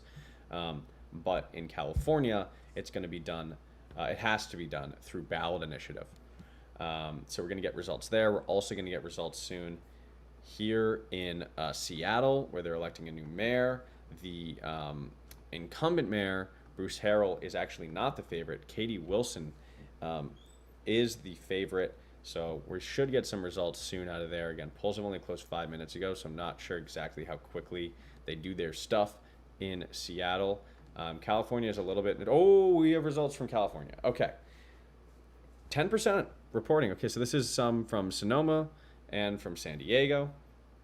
All right, so California. Called for yes already. I mean, that's not super surprising. It was most of... Yeah, okay, I just got a New York Times notifications. Yeah, California passes. All right, cool. We can add that to the narrative tonight, which is Democratic sweep. Oh, yeah. Oops, sorry. They called it.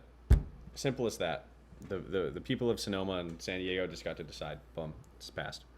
No, but yeah, apparently the vote came out looking good enough for yes, that they're able to call that super early, only 6 minutes in. So it looks like the real election that we're going to be looking at from this 11 p.m. window is going to be the Seattle mayor election. I think this is going to be a lot closer. If we go to like one of these like prediction markets, they might have this like Seattle mayor, Seattle. Oh, they're giving Katie Wilson a... Wow, they're really saying Katie Wilson's going to unseat this guy again. So big favorite, but we will see. Prediction markets are not always super accurate. So I'm just going to bring that back up for Omar Fateh just because I just don't really... I need some sort of way to figure out... Oh my, okay.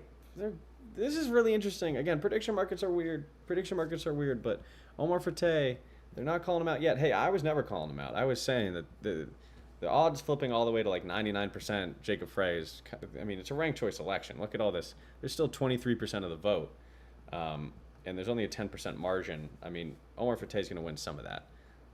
We will see. Is Katie Wilson a progressive? Yes, she's a progressive Democrat. All right, so Musab Ali. Yeah, we can talk about Musab Ali a little bit. I interviewed him yesterday. He was running for mayor of Jersey City. So if we go to Jersey City, he had to get into the top 2 to make the runoff election.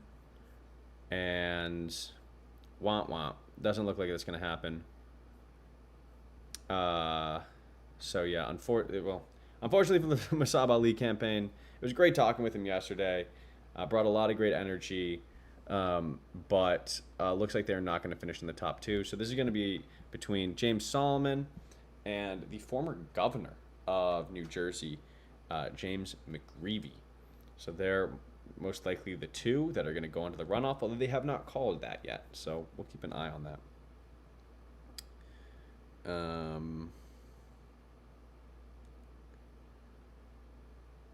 Okay. Let's see. I think so. What we're really waiting on right now, I mean, I'm interested in those last 8 Virginia House of Delegates seats, which we can see right here. They're tracking, although, oh, okay, they've called a few more on this site. So again, I have I'm seeing 8 uncalled seats on Decision Desk. They have 5, 10, 14 seats uncalled. So I might take just another look at those, see what's going on there. But if you guys in the comments have anything you want me to look at, let me know. You guys talking like football? What are you guys talking? Prop 50, yes. California has passed Prop 50. So they will be redistricting. And then also in Virginia, House of Delegates has gone to the Democrats. They have called that, which means that they will most likely be doing their own redistricting. Although I think that the Republicans are, I mean, they redistricted Texas, and the Republicans are also going to redistrict Ohio, I believe. Yeah,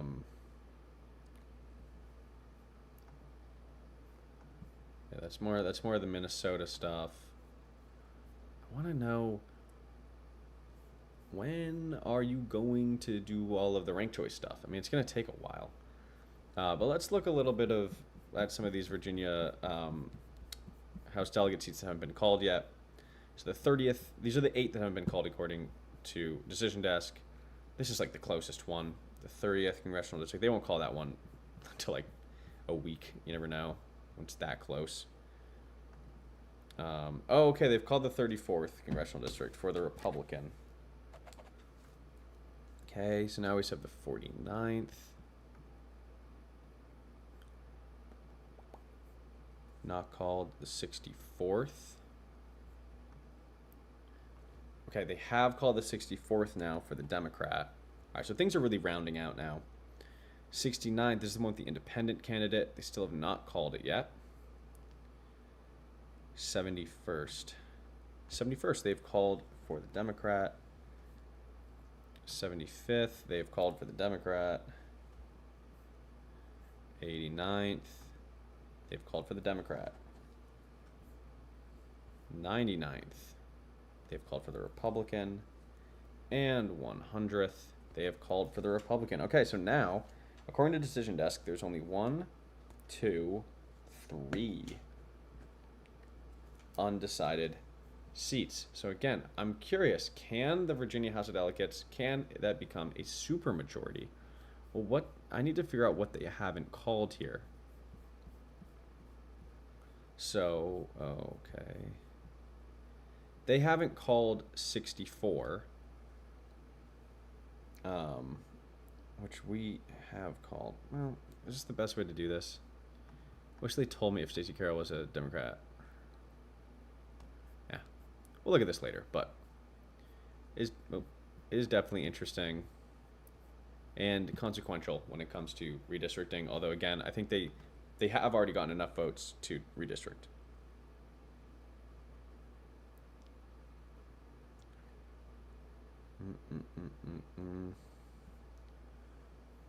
All right, man, oh man.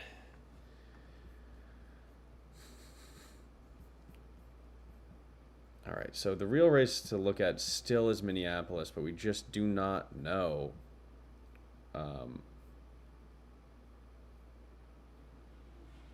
when they're going to start going through the ranked choice process, how long that's going to take. And then Seattle, which we still don't have votes.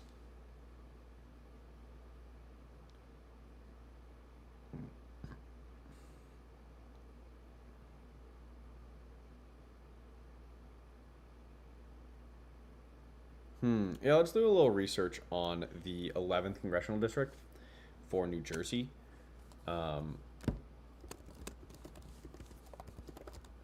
Because different states have different rules about how you fill vacant seats.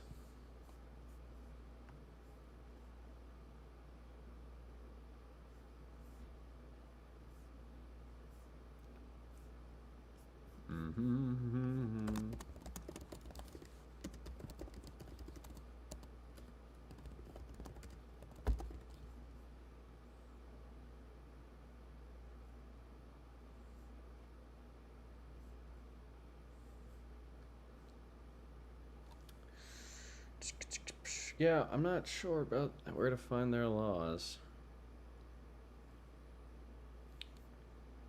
And yeah, exactly how that's all going to be filled. Ah, here we go. Good old-fashioned local journalism. Okay, the governor will call for a special election. Voters will pick a new member of Congress. Good. That's how it works, New Jersey included. Okay. Ah, here we go. With the bruising politics of Republican-dominated Washington. Okay.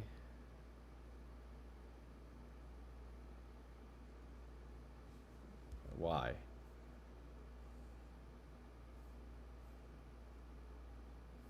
Oh, okay, okay. I see what their angle is, but...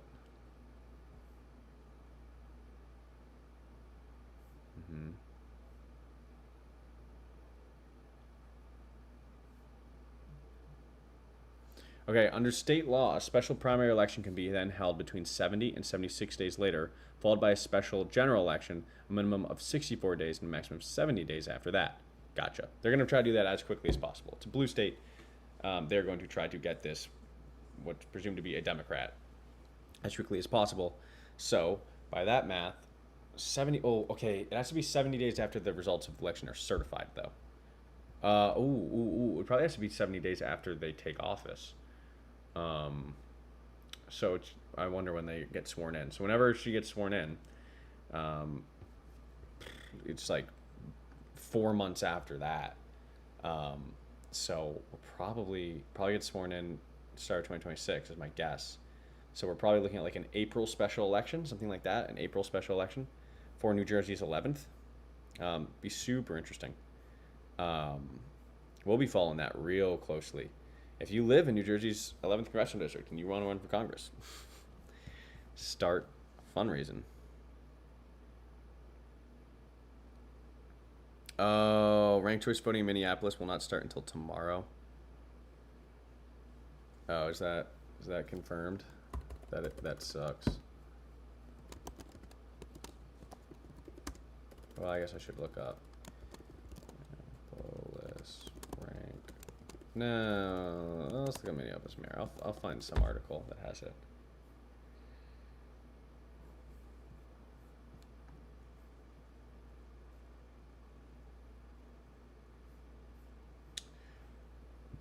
Okay. Heading into Wednesday morning, that makes me think that they will not have anything tonight for us.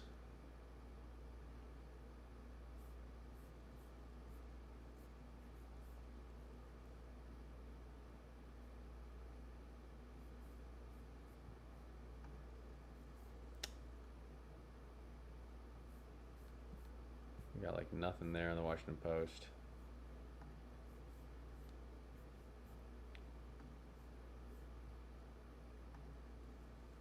Okay.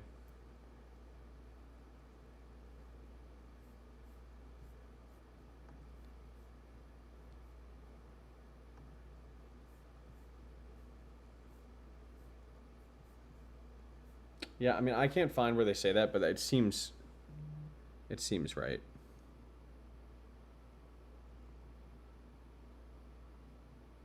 Interesting. Okay, so they're saying that they might have election results in for Seattle soon. It's probably that'll be the last race we'll cover tonight. Will be Seattle, and then at 11:30 I will do a roundup. If that might be the last roundup we do is at 11:30 of everything that's happened tonight.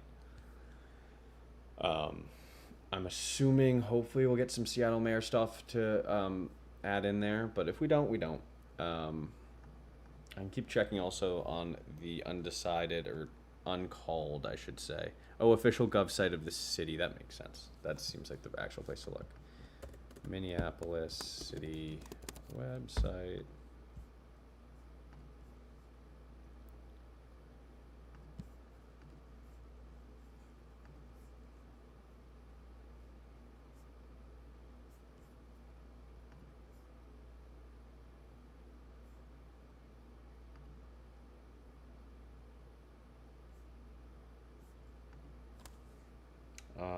Okay.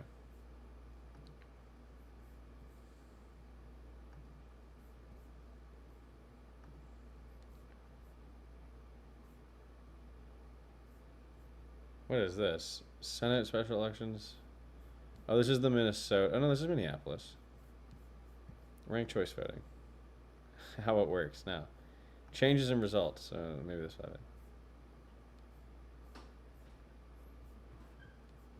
Yeah. Don't really have it.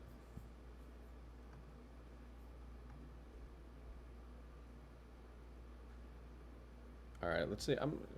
Yeah, so this is a stagnant then. There's nothing else that's coming out. So, I mean, the prediction markets have it at like 20% Fateh. So I guess we'll just have to wait till tomorrow morning when it comes to figuring out or seeing the election results there. But still potential that we get the Washington results. Here we go. Whoa. Bruce Harrell is winning. Interesting.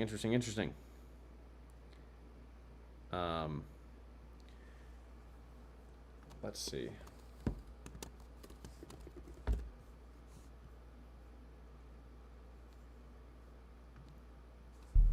Alright, let me know. Can you guys... The skyscrapers causing vertigo. For the last 12 months, you have dared to reach for something greater. Is anyone in the chat if you can hear us? Tonight, against all odds, we have grasped it. The future is in our hands. My friends, we have toppled a political dynasty. Over 50% of the vote, larger than the American It's going to be interesting to see how this guy governs. I wish Andrew Cuomo only the best in private life. But let tonight be the final time I utter his name. As we turn the page on a politics that abandons the many and answers only to the few.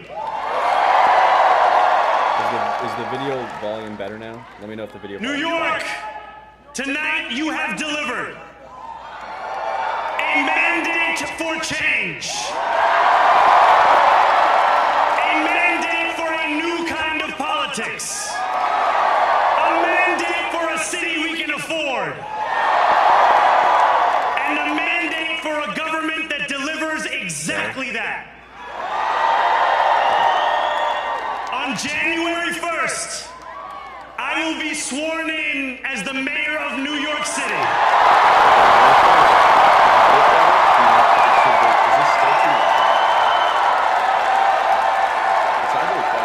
And that is because of you. So before I say anything else, I must say this. Prop 50 passed. Thank you. Prop 50 did pass. Thank you to the next generation of New Yorkers who refuse to accept that the promise of a better future was a relic of the past. You showed that when politics speaks to you without condescension, we can usher in a new era of leadership. We will fight for you because we are you. Or as we say on Steinway, ana minkum wa ilaykum.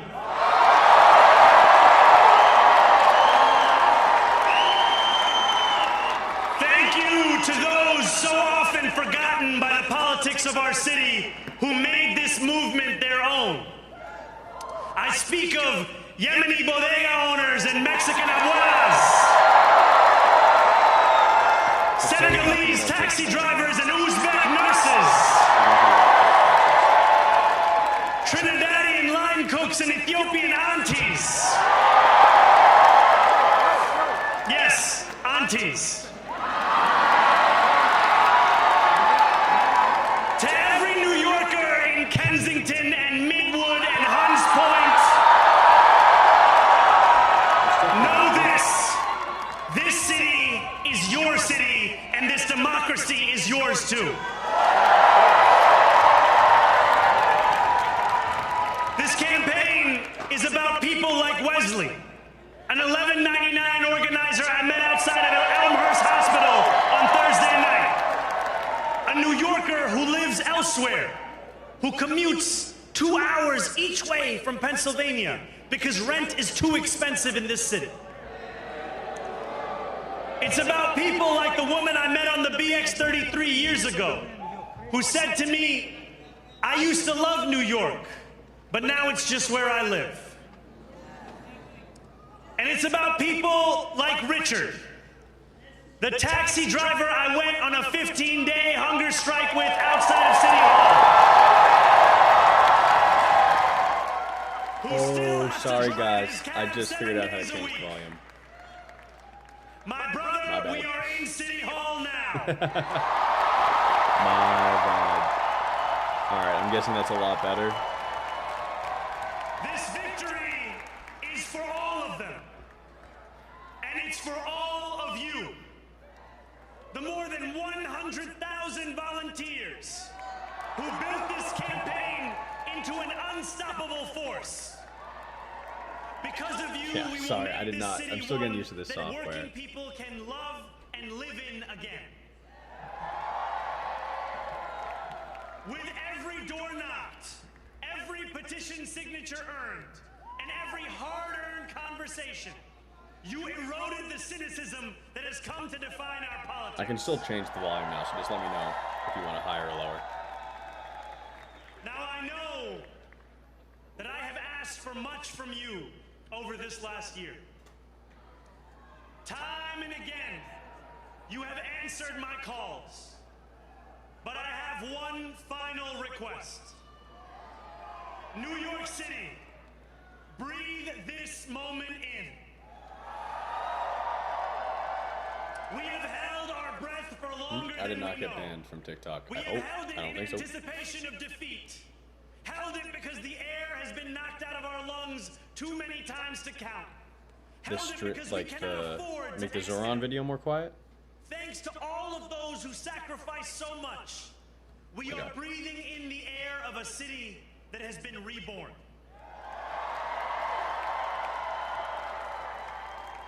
To my Still getting campaign used to the team, stream stuff.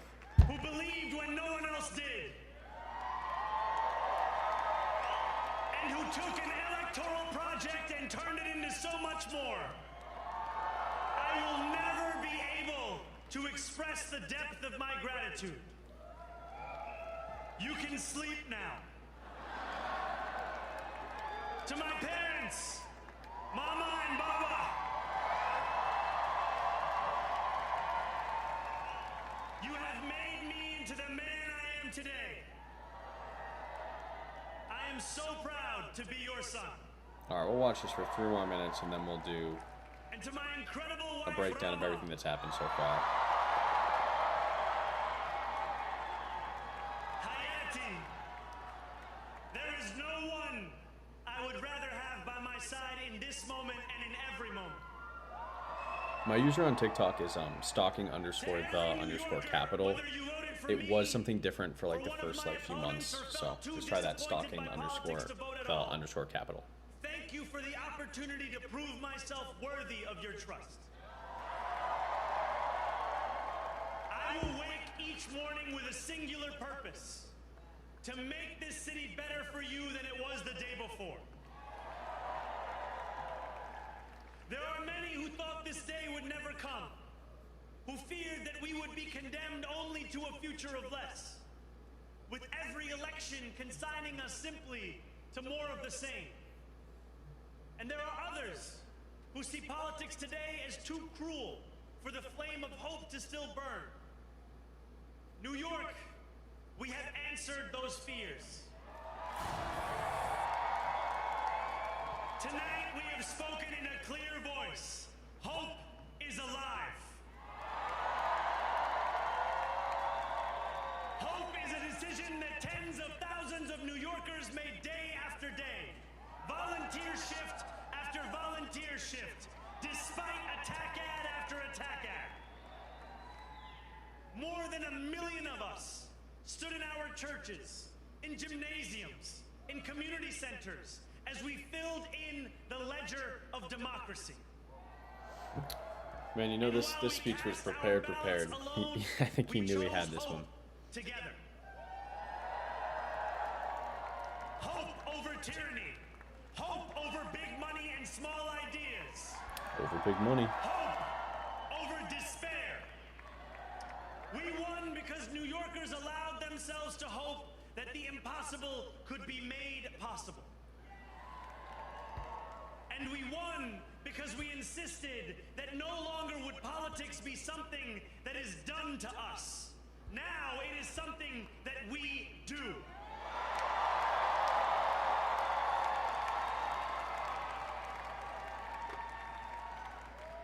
Standing before you, I think of the words of Jawaharlal Nehru. I thought you were going to say Joel Embiid. I'm not A going to lie. moment comes but rarely in history when we step out from the old to the new, when an age Trust the ends process. and when the soul of a nation long suppressed finds utterance.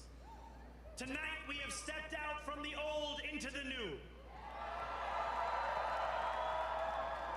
So let us speak now with clarity and conviction that cannot be misunderstood about what this new age will deliver and for whom.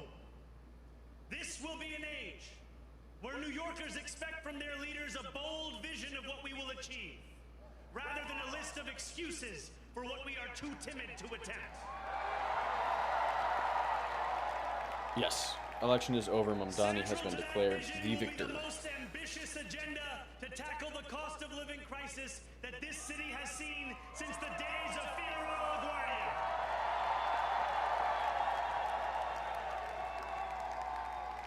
An agenda that will freeze the rents for more than 2 million rent-stabilized tenants.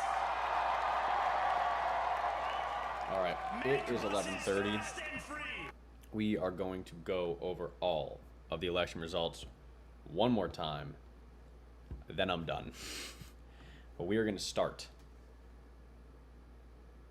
in New York City. Okay, so as you just saw, Zohran Mamdani has won the mayoral election. He is the new mayor of New York City, and he didn't just win. He was projected to get high 40%, but he ended up winning the majority of the vote, over 50% of the vote. He got over 1 million votes, over 2 million people in New York City voted. And then as we look at the ballot propositions in New York City, these were ballot propositions to build more affordable housing, or that was the idea. Can I even find these really quick? I want to make this rundown really quick for you all. These ballot initiatives. So were these called? Yes. So the city of Yes, they call them ballot initiatives to expedite affordable housing. Those passed. The initiative to put New York City elections on even years instead of odd years like they are now. It's 2025. There's an election, right?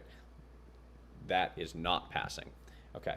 But let's really just look at what happened here. Okay. Zohran Mamdani wins. The Democrat wins the mayoral election. So far, Democrats are winning. And Democrats have won by a larger margin than was expected. Okay, but it's New York City. That's very blue. Let's go to Virginia. It's a little bit more purple. Okay. So Jay Jones wins the Attorney General election by 6 points. He's projected at the start of the night to lose by a point. All right, so another Democratic victory and by a larger margin. We go to the Virginia governor election. Abigail Spanberger is going to be the next governor, Democrat. She wins by 15 points. She was only projected to win by 9. Lieutenant governor also go to the Democrats by 10 points, only projected to win by 7 at the start of the night. So Virginia goes to the Democrats, again, by larger margins than we're expecting in the statewide elections. Also in Virginia, we see the House of Delegates, it's their version of the House of Representatives at the state level in Virginia, go to the Democrats. And so there's still a few undecided seats here, but you can see that they have the majority. They're going to use that majority to redistrict Virginia so that they can win more congressional seats in the House of Representatives. All right, so that's Virginia. We move on to New Jersey, where the Democratic sweep continues. Mikey Sherrill is going to be the next governor of New Jersey. Now, she's a sitting member of Congress in New Jersey's 11th congressional district, so it looks like around April, primary will be earlier, but there will be a general election. Oh.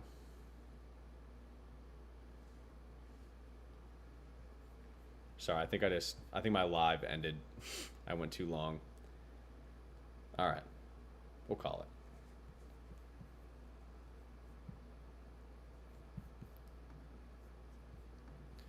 Good night, everyone.